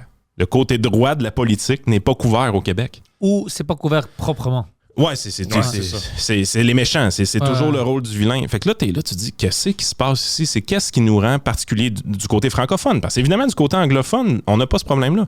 En fait, le problème est tout autre. Quand tu t'en vas au niveau canadien, ce que tu entends les anglophones dire, c'est CBC, par exemple, des parts de marché qui sont ridiculement basses. Donc, les Canadiens s'informent peu sur le Canada eux-mêmes. En fait, je pense que dans la dernière campagne électorale, les Canadiens étaient mieux informés sur les politiques de Donald Trump que celles de Mark Carney. C'est prouvé, c'était ça. Ah ouais. Fait que le problème est différent. Fait que t'as un problème au niveau médiatique du Québec francophone qui est un problème de biais et de dôme, comme on dit. Là. C'est comme si on vivait sur une cloche de verre. Et du côté du Canada anglais, c'est le désintérêt total envers toute la chose canadienne. C'est comme si c'était plus cool d'aller regarder le stock des Américains que notre propre stock de notre côté. C'est toujours comme ça. Ouais, c'est toujours comme ça. C'est fou pareil parce qu'on pendant la campagne américaine, je pense que c'était ça qui était le plus fascinant. Quand tu comparais la couverture québécoise, puis là, tu voyais les Canadiens anglais, tu voyais la couverture canadienne, la couverture américaine, tu disais, mais il y a vraiment une lunette au travers duquel, quand tu consommes que les médias d'ici, c'est comme si la réalité qui te vient que tu perçois n'est pas la même. C'est un monde. Quand on dit un monde parallèle, c'est vraiment ça. Là. C'est un monde parallèle. Ici, les gens disaient, les chroniqueurs, puis tout ça, ils disaient, mais c'est sûr que il y a une Kamala Mani, puis c'est sûr qu'elle va gagner. Puis nous autres, on était là, on suivait les médias américains, mais on disait, honnêtement, c'est pas mal 50-50. Là. Puis même nous autres, on disait, si tu analyses les sondages, tu voyais rapidement que, 2021 puis 2016, il y avait 2020-2016, il y avait tout le temps une petite sous-estimation républicaine dans les sondages. Fait qu'on se disait, ben, l'écart en ce moment entre Harris et Trump est plus petite qu'elle l'était avec Clinton, mais plus petite qu'elle l'était avec Biden. Fait que si la tendance est la même que dans les deux élections, il va probablement l'emporter. Nous autres, on disait ça à nos auditeurs. Puis des fois, on se faisait challenger là, par du monde. On disait, ouais, mais là, moi, je suis tel gars de la chair, pas tant de choses, à Radio-Canada. Puis lui, il dit que c'est sûr qu'elle va rafler tous les États clés. Puis là, moi, j'étais là, ben, OK, fine. Puis là, finalement, le soir de l'élection, les gens se joignaient à notre live. Ils étaient comme, nous autres, on avait calé que Trump gagnait genre à... Je sais pas. 8h30, 9h. 8h30. Ouais, assez. Moi aussi, je faisais une live ici. OK, cool. Ouais. À 8h30, 9h, on était comme, ben, je pense pas mal terminé. Là. On voyait que plus il sortait des ballots, plus tu voyais que Trump montait en Pennsylvanie, Wisconsin, tout ça. Puis là, je me disais, je pense pas mal terminé. Puis tu sais, le fait qu'elle soit pas venue parler, Kamala Harris, puis ils ont envoyé sur le stage un autre gars qui est venu dire, elle s'adressera aux médias demain. Moi, j'ai dit, c'est terminé. C'est une mauvaise C'est pardon. terminé. Et à un moment donné, j'ai switché pour aller voir ce qu'il disait à genre TVA, Radio-Canada, et il était en train de compter des micro-comtés quelque part où elle aurait peut-être une chance. Tu sais, il était comme dans un genre de wishful thinking qu'il allait avoir un revirement. Une délusion. Là, je me disais, mais ils sont dans... en fait, ils confondent leur rêve pour la réalité. Tu sais, C'est pas ta job. T'es journaliste. Dis-nous qui a voté pour qui a gagné. Ça, on s'en fout. Ben, si quelqu'un assassine Trump maintenant, peut-être elle va dire. Ouais, c'est ça, quoi ouais. tu parles? Mais imagine-toi, dans 2 élections américaines, pas d'affilée, mais à 2 reprises différentes, on a fait venir Pauline Marois en studio pour fêter la première présidente américaine et les 2 fois, ça a échoué. Ça, c'est drôle. Ils sont pas fins que Pauline. Mais Pauline Marois, j'ai quelque chose à dire sur elle. OK. L'as-tu déjà invité? Non, je ne vais pas l'inviter. Mais moi, ils ont essayé de la tuer. Ça, c'est pas cool. T'aimes pas les politiciens, bro. Ça, c'est absurde. Mais moi, je me rappelle de quelque chose. Parce qu'elle était vraiment pour pas apprendre l'anglais pour les gens ici. Parce que moi, je disais, c'est bon d'avoir au moins les 2 langues au Canada. Oui. Parfaitement bilingue, ça t'aide partout au monde. Le français, ça ne nuit pas, puis l'anglais, ça ne nuit pas, bien sûr. C'est intéressant. Puis je me souviens qu'elle, c'était vraiment, non, juste français. Mais ses enfants, à elle, ils sont allés à l'école, puis je pense qu'ils étaient bilingues, assez bilingues. Ce serait logique. Alors moi, j'étais comme, c'est pas weird que tu pousses aux gens, les Québécois, non, toi, t'as pas besoin d'apprendre qu'est-ce qu'ils disent ailleurs au monde. T'as pas besoin de connaître ça. Mes enfants, oui, je dois les éduquer, eux doivent avoir des options partout, ils peuvent faire n'importe quoi partout. Mais toi, tes enfants, ça vaut pas la peine. Ouais, Mais c'est la plus ça, grande- j'aime pas ça. C'est la plus grande mécompréhension de la loi 101. Les gens ne réalisent pas jusqu'à quel point que la loi 101 réprimande le Québécois francophone. Ouais. Dans le fond, tu sais, toute l'histoire, puis là, même, on veut pousser la loi 101 plus loin en disant, ben là, on veut empêcher les Québécois francophones d'aller au cégep en anglais. C'est fou. Mais je veux dire, à un moment donné, tu es là, tu dis, pour la protection, au nom de la protection du français, on veut empêcher les Québécois d'apprendre l'anglais. Là, il y a une méchante différence entre les deux. Ouais. C'est pas la même chose. Non, pas du tout. Protéger une langue, c'est pas empêcher d'en apprendre une autre, parce que les deux peuvent se faire. Tu peux protéger le français très bien en permettant aux gens d'apprendre l'anglais facilement. Ouais. Mais on dirait qu'on a toujours eu une insécurité comme francophone de perdre notre langue si jamais on apprenait l'anglais de trop bien, autrement dit. Alors, on prend n'importe quelle idée quand ils rentrent, quand ils disent ça, c'est une bonne idée, d'éviter l'anglais complètement. Tu es dans un monde anglophone global. Ça n'a rien à faire avec le Canada. On n'est pas en guerre avec des musqués contre les Anglais. C'est pas ça l'anglais, c'est juste un outil. Exact. Puis la journée que les francophones vont comprendre la chose suivante, c'est que la francisation passe d'abord et avant tout au niveau de l'entreprise, mais pas de la réglementation, au niveau de la prospérité. Ouais. La journée qu'on a plus d'entreprises québécoises détenues par des Québécois qui ont du succès et qui attirent les gens de l'étranger à venir travailler ici, cassez pas votre tête, ça va parler en français dans les bureaux. Ouais, puis on fait le contraire. On a beaucoup de gens qui ont du succès, mais à cause qu'ils s'en vont d'ici, ils vont en Floride. Il y a beaucoup de Québécois en Floride Mais pourquoi qui ils s'en ont vont? plein de succès. En Texas, même chose. Puis c'est des francophones. Tu sais, ils parlent anglais aussi, mais c'est vraiment des vrais Québécois. Pourquoi on devrait les soutenir ici? Puis l'autre chose qui est mal compris également, François Legault avait saisi un symptôme. Il disait, on perd des sièges sociaux au Québec, on perd des sièges sociaux d'entreprises québécoises, puis éventuellement ça nuit parce que c'est des gros salaires qui s'en vont et c'est des francophones qui doivent aller travailler à l'étranger et des francophones avec des gros salaires. OK, tu dis parfait, tu as bien compris. Mais pourquoi tu continues d'augmenter les taxes et les impôts des gens riches? Moi, je pense que les taxes et les impôts pour tout le monde devraient Parce que baisser. On c'est- n'avait pas commencé ça, le taxe fédéral, à cause de la Première Guerre mondiale? Ah oui, mais ça, C'est pas fini, ça, la Première Guerre mondiale. On n'a pas fini avec ça. Un peu fini. Non, mais ça, on a souvent parlé de ça dans le podcast, le concept de l'effet Ratchet. C'est un historien américain qui expliquait ça, que, dans le fond, à chaque crise, c'est la fameuse phrase, là, Never let a good crisis Go to waste. Ben, c'est ça, l'effet Ratchet ou cliquet en français, là, pour les péquistes qui nous regardent. C'est quoi, c'est cliquet? Un cliquet, c'est un ratchet. Ça, c'est le bon mot. Tu sais, quand tu... C'est qu'en gros, quand il arrive une crise... On protège notre langue. Quand il arrive une crise, le gouvernement s'arroge des pouvoirs qu'on dit temporaires et ça devient permanent. Et l'impôt, c'était ça. Il y a eu une levée d'impôts pour la Première Guerre mondiale. Il y en a eu une deuxième pour la Deuxième Guerre mondiale. Et on a vu un des bons exemples de ça, l'effet Ratchet, c'est le 11 septembre. Quand il y a eu les attaques terroristes sur les tours jumelles, ça a amené à une explosion des mesures de sécurité dans les aéroports qui devaient être temporaires le temps que la crise dure. Il y a encore des gens qui se font fouiller. Tous ces trucs-là sont jamais partis.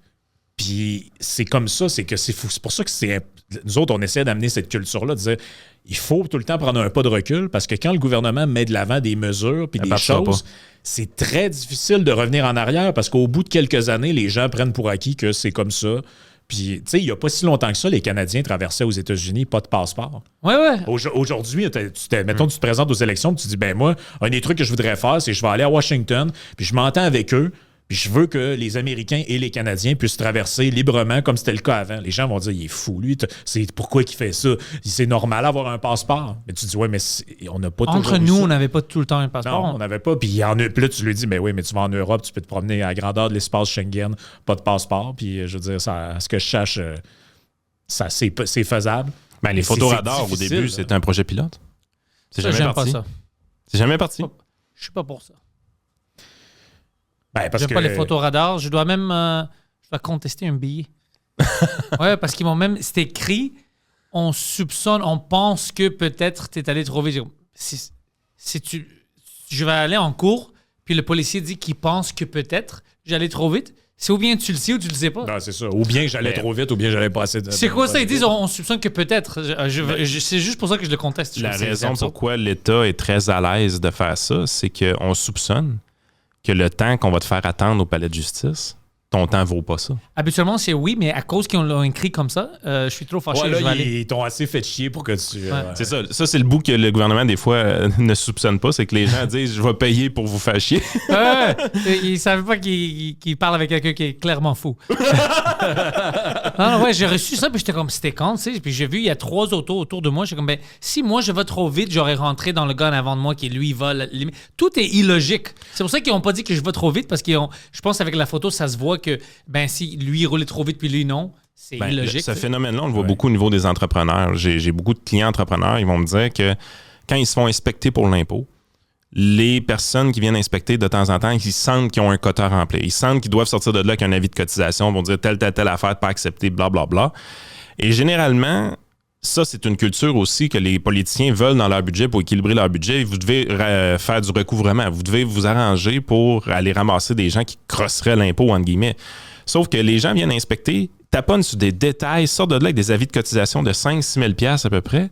Puis la raison pourquoi ils font ça, c'est qu'ils se doutent que l'entrepreneur, il est écœuré en esti de l'avoir dans son bureau. Il veut juste qu'il décalisse. Puis éventuellement, l'entrepreneur ne se fera pas chier à aller engager un fiscaliste pour contester. Il va signer un chèque pour avoir la crise de paix. Ben, il se fie là-dessus. Il se fie sur le fait que les gens vont être passifs dans leur défense pour se dire, ben écoute, fuck it, puis je vais payer, puis that's it. Le système judiciaire, présentement, est extrêmement lent. Je veux dire, une des fonctions principales de l'État, c'est d'être un arbitre dans les conflits entre les individus, un arbitre au niveau de la criminalité également. Mais je veux dire, combien de fois tu te sens lésé avec une personne puis tu dis, lui, il mériterait de se faire poursuivre, là, je t'ai écœuré, je suis plus capable. Puis là, tu regardes la lourdeur administrative du système de justice, puis tout ce que tu fais, c'est laissez faire, ça vaut pas la peine. Ça vaut pas la peine de me faire d'aller chercher réparation pour cette affaire-là. Fait que tu sais, une grosse partie de notre système est basée sur le fait qu'on prend pour acquis que la population va se laisser faire. Puis je pense que c'est là que le gouvernement a erré énormément dans la pandémie. La pandémie, là, si on s'en rappelle bien, on a eu tellement de restrictions puis de coercitions sur la population qu'il y a des gens qui se sont réveillés. Il y a des gens qui sont sortis d'une torpeur puis ça faisait 20 ans qu'ils dormaient. Ils se sont pas rendus compte que l'État prenait de plus en plus de place, puis là, il y avait l'État dans leur face, dans leur vie. Fait que, oubliez toutes les affaires de santé, puis de vaccins, puis ces affaires-là. Ce que les gens ont réalisé, c'est de dire « Oh, les shit, le gouvernement peut rentrer dans ma maison, le gouvernement peut rentrer dans ma vie, le gouvernement peut m'enfermer dans ma maison. » Il y a beaucoup de gens qui ont eu une forme de réveil à ce moment-là, surtout chez les plus jeunes. Parce qu'évidemment, si après 8 heures, tu faisais ton petit dodo puis tu étais déjà en robe de chambre à partir de 6 heures, ça se peut que la pandémie t'a pas beaucoup dérangé. Mais si tu étais une personnalité jeune, active, qui faisait des activités, la pandémie t'a rentré dedans beaucoup. L'exercice était illégal dehors. Tu commences à te méfier de plus en plus du gouvernement. Ben, le résultat, c'est que 4-5 ans plus tard, vous voyez les intentions de vote des jeunes, ils sont explosés. Et les jeunes sont très sensibles à un discours anti-État, à un discours qui veut un dégraissage de l'appareil étatique, une déréglementation. Et ça fait en sorte que les conservateurs présentement dans le 18-45 ont jamais été aussi populaires au Canada. Et au niveau provincial, c'est la même chose. Moi, de voir le parti d'Éric Duhaime dans le 18-34 à 22 % des intentions de vote, je veux dire, c'est quelque chose que j'aurais pas imaginé il y a 10 ans. Oui, mais tu as raison, ils sont tannés. Puis même, il y a certaines choses que l'État fait qui c'est complètement illogique. Je comprends pas. Comme, moi, j'avais des situations avec Canada Revenue. Puis je les ai appelés. Puis le gars, je le comprenais pas. Et comme ça faisait 2 ans qu'il était ici, de l'Inde. Alors, j'étais comme, OK, je te comprends pas, tu sais, ton anglais, tout ça. Je dis, t'as-tu quelqu'un qui parle français? Je dis non. Je dis OK. Alors, je parle à quelqu'un. Pas son anglais. Non, pas du tout. Puis il savait. Puis j'étais OK. Je parle à quelqu'un qui travaille pour le fédéral canadien. Tu parles pas anglais ni français. Moi, je fais quoi? Moi, c'est absurde. Je dis les 2 langues officielles, puis tu peux pas parler. Un, c'est 0 français, puis l'autre, anglais, c'est pas anglais que tu me parles. Alors, je sais pas quoi faire. C'est quoi mon. Puis après, je trouvais quelqu'un d'autre, puis on trouvait. C'est-tu absurde? Mais eux, ils ont des règlements de comment ils engagent, puis la langue, c'est pas un dérèglement.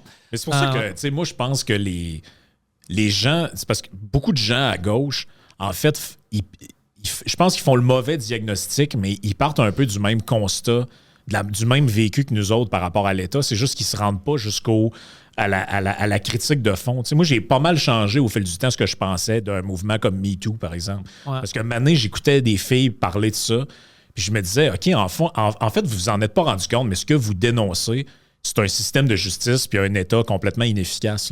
Oui. Parce que c'est pas normal. Ouais, t'as raison. Parce que c'est pas normal qu'une fille qui s'est fait agresser sexuellement, ça prenne 1000 ans avant que son dossier soit traité, puis que finalement, on sait pas. Son histoire est floue, parce que ça fait 3 ans, elle a oublié. Ouais, ben puis là, tu sais, je me disais, c'est pas normal que. Parce que c'est un service, finalement, la justice, c'est un service que l'État délivre. Si t'as des filles qui sont comme, ben c'est tellement de la marde que je préfère me filmer en Facebook Live puis dire, hey, balance ton porc puis tout.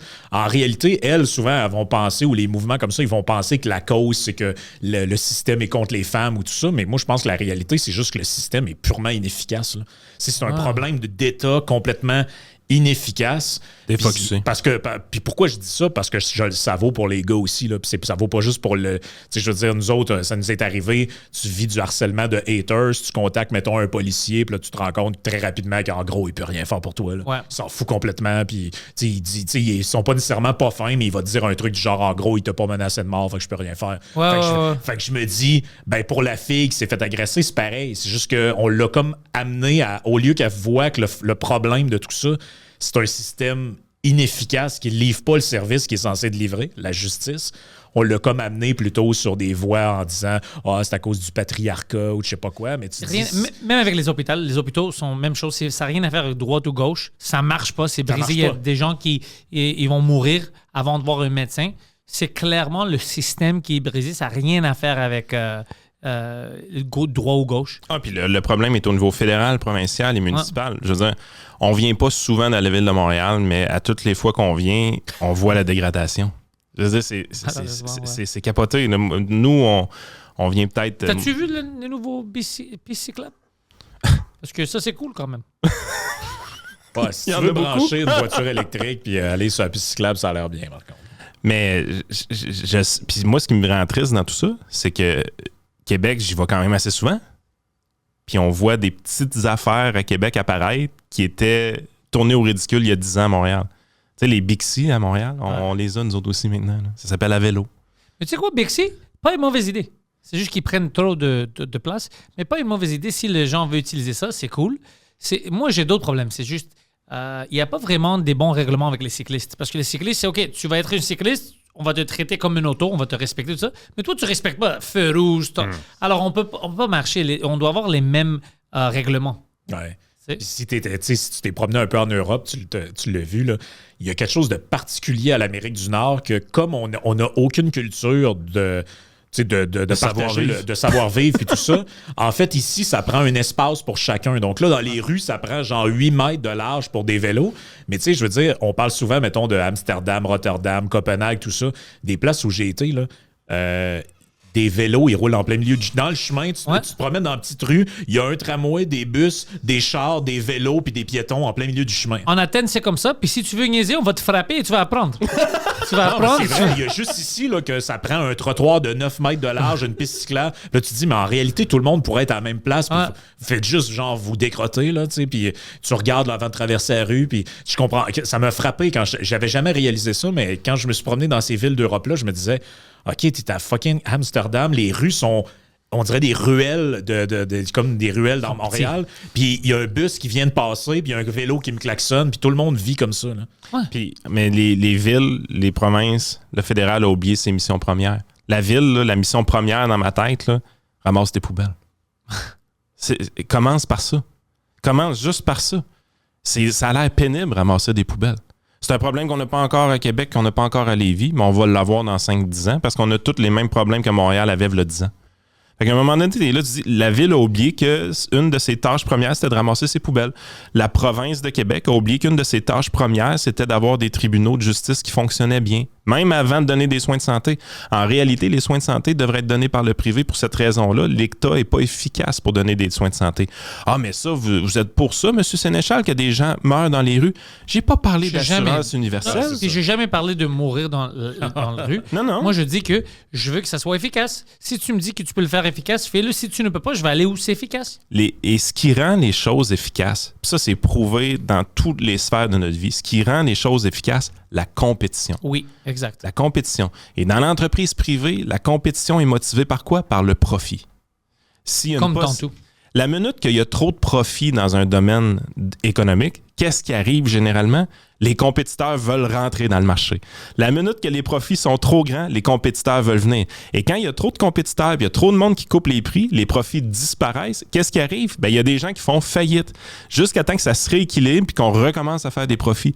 C'est ce que j'aime de la liberté économique, c'est que tout est fait pour s'équilibrer soi-même, de par soi-même. Et une des plus belles choses qui permet ça, c'est la notion du profit des entreprises. Mais le profit est vu de manière péjorative au Québec. Moi, je m'excuse, mais Yann et Frank, s'il n'y a pas de profit, ça n'existe pas. Ouais, tu dois manger, ouais. Il n'y a pas de subvention qui rentre dans le monde du média alternatif. Ouais. Mais si on veut survivre, on doit faire des profits. S'il n'y a pas de profit, pas de podcast. Ouais. Mais comme on est en train de démontrer à bien du monde, vous pouvez vivre de ce médium d'information-là maintenant. Qu'est-ce qu'on entend dans les médias traditionnels? On est dans une crise de l'information, on doit les subventionner aller-retour. 70, 75, 80% des salaires des journalistes sont subventionnés parce qu'ils ne sont plus capables de faire d'argent. Ils se sont fait voler l'argent par YouTube puis Facebook. Voler, ouais, c'est ça. Ouais. Mais YouTube, le monde n'aime plus la propagande. Ouais, c'est ça.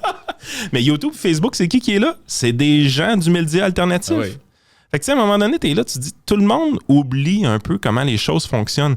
Le profit est vu de manière péjorative. On s'attend de l'État qui fasse tout. Mais, Caroline, c'est pas de même, il faut que ça marche. On veut de la compétition. La compétition, c'est quelque chose de beau.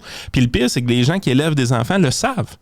Ton fils ou ta fille, si tu veux qu'elle performe dans le futur, faut qu'elle soit mise ou qu'il soit mis en compétition. C'est ça que tu veux. S'il y avait un podcast au Québec, je pense qu'il serait pas bon. Hein.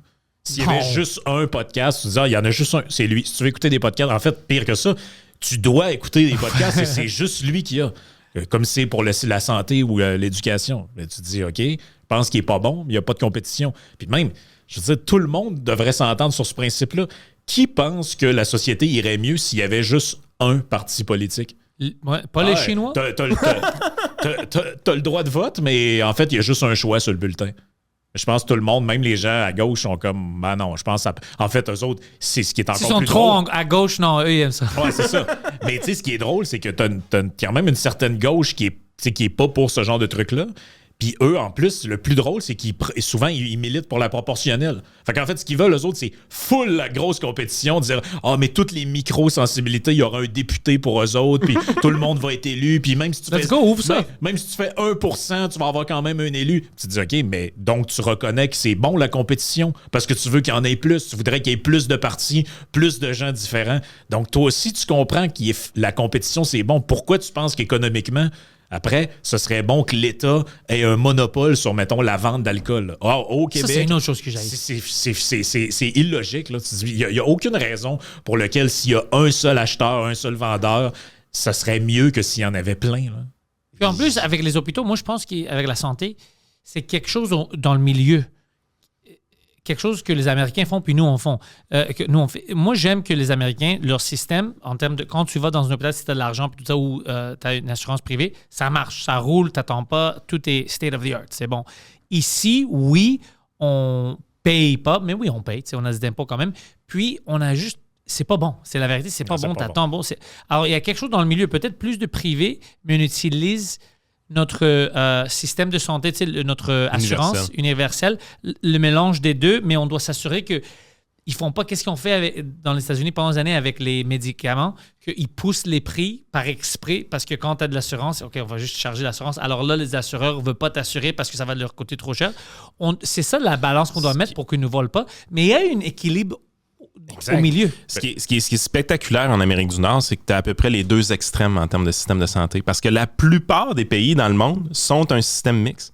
Les Français, là, les gens l'oublient. Oui, il y a beaucoup de public dans le système de français, mais il y a une tonne d'hôpitaux qui sont gérés par des entreprises privées. Les gens s'en rendent pas compte. La plupart des pays qui fonctionnent bien au niveau de la santé ont des systèmes mixtes de pratiques publiques-privées où est-ce que les gens peuvent aller se faire servir dans tous les cas. Et ils ont une couverture universelle généralement. Donc, il n'y a personne qui est laissé pour compte. Ce qu'on reproche depuis longtemps, par exemple, aux États-Unis. C'est ça que je veux. Mais ça, ce système-là, c'est la norme dans le monde. Les pays bizarres, c'est un peu les États-Unis, de leur côté, avec une surprivatisation de tout. Ouais. Et vraiment, vraiment bizarre, là, tu vas avoir la Corée du Nord, évidemment. Tu vas avoir l'Angleterre et le Canada, avec des systèmes 100% publics. Il n'y a presque pas de pays dans le monde qui ont nos systèmes. Et le système anglais fonctionne très mal également, là. Donc, les systèmes 100%... Tu dois apprendre l'arabe, c'est difficile. Ouais, c'est ça. Mais même les Anglais, je ne sais plus qui nous disait ça, qu'on avait eu en entrevue au podcast, disait les Anglais, c'est quand même un peu moins pire que le Canada parce qu'ils ont changé quelques petits trucs. Tu peux, mettons... il y a plein de détails là, qui sont un peu obscurs pour les gens qui ne connaissent pas ça, mais mettons le fait que tu ne peux pas travailler dans le public, dans le privé en même temps, ça fait en sorte que les médecins, finalement, ils doivent choisir. C'est extrêmement compliqué. Fait que, mais ça revient à ce qu'on disait tantôt. Ce qui est dur, c'est de faire changer le statu quo parce qu'un coup qu'un système est implanté, si au Québec, dans les années 60, on avait fait le choix, au lieu de dire que, on disait, les systèmes d'hôpitaux devaient être modernisés, c'était comme des religieux qui géraient ça, fallait le moderniser. Mais si on avait fait le choix, plutôt que de tout nationaliser ça, de dire, regarde, on en prend sur notre charge quelques-unes, surtout, mettons, dans des régions éloignées, parce qu'on dit qu'il faut qu'il y ait un service, puis il n'y a pas de place pour une compagnie à faire du profit là-bas. Puis on avait dit, mettons, les grands centres, Montréal, Trois-Rivières, Québec, il y a de la place en masse pour avoir de la compétition des business. Là, on peut avoir plus de privés, puis avoir des hôpitaux gérés par des firmes internationales. Si on avait fait ce choix-là, aujourd'hui, personne ne voudrait revenir en arrière là-dessus. Mais c'est quand un coup que le choix est fait... Tu sais, comme quand il y a eu la première élection de Trudeau, puis c'était le débat sur le pot, là, le cannabis, à l'époque, on fallait faire le choix sur quand ça va être légal, qu'est-ce qu'on fait avec ça. Le Québec a encore fait le choix de créer une société d'État, la SQDC. Mais si on n'avait pas fait ce choix-là, il n'y a personne aujourd'hui qui serait comme on devrait créer une société d'État. Ce serait tellement le fun qu'au lieu d'avoir plein de commerces différents, plein de variétés, on ait juste un endroit, pas de compétition. Ils ont juste un endroit, puis ils disent qu'ils perdent de l'argent. C'est les seuls vendeurs de drogue qui disent que je suis perdu de l'argent. C'est pas grave. Je pense qu'ils ont commencé à en faire. Un peu. J'espère. Mais on a déjà perdu de l'argent avec des casinos. Hein. Arrête. Ça, c'est impossible. Puis on a déjà perdu de l'argent avec des péages. C'est qui gère tout ça? Le gouvernement. Tabarnak. Bon. C'est tous les trésomiques qui engagent. C'est quoi ça? Ah, mais ça revient un peu à... L'autre fois, on parlait de ça, l'impact de l'intelligence artificielle, comment dans plusieurs entreprises, ça a fait en sorte que, mettons, même les médias traditionnels, tu vas dans une station de radio, il y a 25 ans, il y avait plein de monde, c'est des gens qui étaient des metteurs en ondes, puis quand ils mettaient de la musique, ils mettaient un CD carrément pendant la pause. Puis là, tu te dis, tous ces jobs-là ont disparu. Ben, au gouvernement, ça fait genre quoi, 30 ans qu'ils nous disent qu'ils informatisent tout, mais la fonction publique fait que grossir. Puis là, tu te dis, mais OK, mais vos logiciels que vous implantez, vos solutions numériques, tout ça, tu sais. Votre Windows XP que vous utilisez. Puis là, ils nous parlent de plus en plus. Moi, ça me fait peur. Là. Ils nous disent, on va mettre l'intelligence artificielle. Là. Tu dis, mais vous allez foutre quoi avec ça? Tu peux être sûr d'une chose, ils remplaceront pas un étage de fonctionnaire par ChatGPT. Ben, ils le devraient, c'est bien plus efficace. Ils vont faire rentrer les AI, puis je sais pas ce qu'ils vont faire avec, mais les employés vont être encore là. Là, tu dis, ils n'ont aucun gain de productivité. Moi, ça me fascine. Là. Puis tu sais, tu le vois un peu. J'ai été en Floride récemment, puis on va à la plage, tout ça. Oh, OK, il faut se stationner. Tu arrives pour te stationner, OK, tu télécharges l'application. Tuk-Tuk, finalement, c'est une application qui est partout aux États-Unis. C'est une compagnie privée qui a ça. C'est la même dans plein d'États. Tu prends ça fonctionne. Rentre tes affaires, pic-pac, 3 minutes, c'est réglé. Ouais. Tantôt, j'arrive, je vais me stationner. Bon, l'application, entre la carte de crédit, ça marche pas. Ouais. Problème de connexion. Là, tu essayes, prends la carte à Frank, ça marche pas. Là, t'es là, tu dis, voyons, tabarnak. Pourquoi t'es pas capable de prendre le programme qui a été fait par une firme privée, qui le vend, puis qui est déjà monté, puis qui fonctionne crissement bien ailleurs? Pourquoi tu peux pas avoir le même asti de programme? Pourquoi fallait que tu fasses ton calice de programme à toi? Parce que c'est ça le Québec. Il faut qu'on ait nos bébelles. Faut pas que ce soit... Hey, on a fait le panier bleu. On pensait qu'on pouvait concurrencer Amazon avec le panier bleu, sacrément. On a perdu la guerre contre Amazon! Je sais pas. Ouais, ou l'autre... On avait-tu une chance pour vrai, là? Ou l'autre truc là, qui sont en train de foirer carrément là, avec les plaques de voiture. Là. Ça clique. Là. Moi, c'était... Moi, je regardais ça, puis je parlais avec un de mes amis qui était en informatique, tout ça, puis je disais, ouais, mais... Tu sais, à ce que je sache, il y a pas mal des voitures, il y en a dans tous les pays dans le monde. Tout le monde a un fucking char. Des plaques de char, il y en a pas mal partout, dans tous les États américains, dans tous les pays d'Europe, dans tous les autres... Ils doivent les gérer, le plaque de char ailleurs, puis le système... Donc, le système, il existait ailleurs. Pourquoi ils n'ont pas pu prendre un autre... Ils ont inventé un truc from scratch. Il n'y a rien qui marche. Ça ne marche pas, hein. Là, ça fait quoi, 2 ans qu'on voit encore des gens avec leur voiture pas de plaque puis ils ont un papier collé dans la fenêtre. Tu te dis, mais qu'est-ce que vous foutez, les gars? Là? Ils ont engagé 28 élèves d'une école secondaire. Puis on dit, essayez de faire qu'est-ce que vous pouvez. C'est absurde. Honnêtement, c'est ridicule avec tout ça. C'est inefficace. Plein de choses qu'on fait, c'est aussi inutile. Puis même, moi, t'as dit pour payer ton stationnement, moi, je suis contre ça déjà, j'haïs ça. Puis au centre-ville, moi, je pense qu'il doit y avoir, si tu travailles là-bas, une manière de ne pas payer ça. Parce que là, ça coûte plus cher au centre-ville. Moi, si j'étais Valérie Plante, j'aurais fait ça. Si tu travailles au centre-ville, tu vas avoir une exemption pour ça. Écoute, je vais au travail, je ne vais pas payer fucking 30 pièces aujourd'hui pour le stationnement, je dois faire de l'argent. C'est un peu stupide. Et puis en plus, tu empêches les gens qui veulent aller là-bas. C'est trop.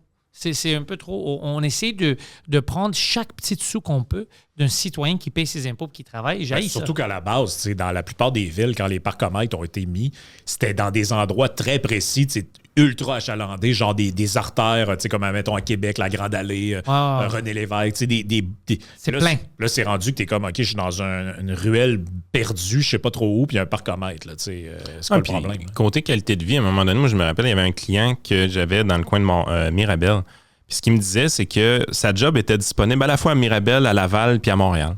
Et le salaire était différent, peu importe l'endroit qu'il décidait d'aller travailler. À Mirabel, il gagnait 120 000 à 150 000 à Laval et 200 000 à Montréal. Il a choisi Mirabel. Tu sais, à un moment donné, tu es là, tu te dis, OK, on lui a offert ce choix-là, puis lui, il a décidé d'être à l'extérieur de la ville puis gagner moins. Ben, il va garder plus. Il va être plus calme. Puis, fait que, tu sais, à un moment donné, tu es là, tu te dis, mais là, la deuxième question, c'est pourquoi? Pourquoi? Ben, parce que c'est un pain in the ass se rendre à Montréal. Puis tout est taxé. Ben oui, puis pourquoi c'est un pain in the ass? OK, le trafic, les coûts, ainsi de suite. C'est rendu que tu as besoin, si tu veux vraiment utiliser un véhicule automobile, tu as besoin d'un VUS parce que l'hiver, on déneige pas. Les cases de stationnement, il y a des murs de glace autour. Fait que ça prend un 4x4 pour rentrer dans ta case de stationnement. Fait que là, tu es là, tu te dis, OK, attends un peu, là, qu'est-ce qui se passe ici, là? On est censé être une ville civilisée. On est censé avoir une ville qui est dynamique, qui est une métropole, puis finalement, tu te dis, c'est le tiers-monde, là. Mais c'est juste c'est inefficace. C'est le problème. On a le main-d'œuvre, on a des gens, c'est juste les gens qui gèrent ça. Oui. C'est ça qui m'énerve. C'est pas comme si, tout le monde est stupide. On a plein de gens éduqués, on a des gens motivés. On a de l'argent dans le sens que on paye nos impôts. C'est juste c'est pas mis dans les bonnes places. Exact. Alors, eux, ils sont, shit, ça marche pas, on va prendre plus d'impôts, on va taxer ça, on va C'est donner des toujours la contraventions solution. pour ça. Mais ça va aux mêmes personnes, on élargit leur petit groupe, puis c'est juste plus de personnes qui font rien ou ils font des choses inutiles, inefficaces.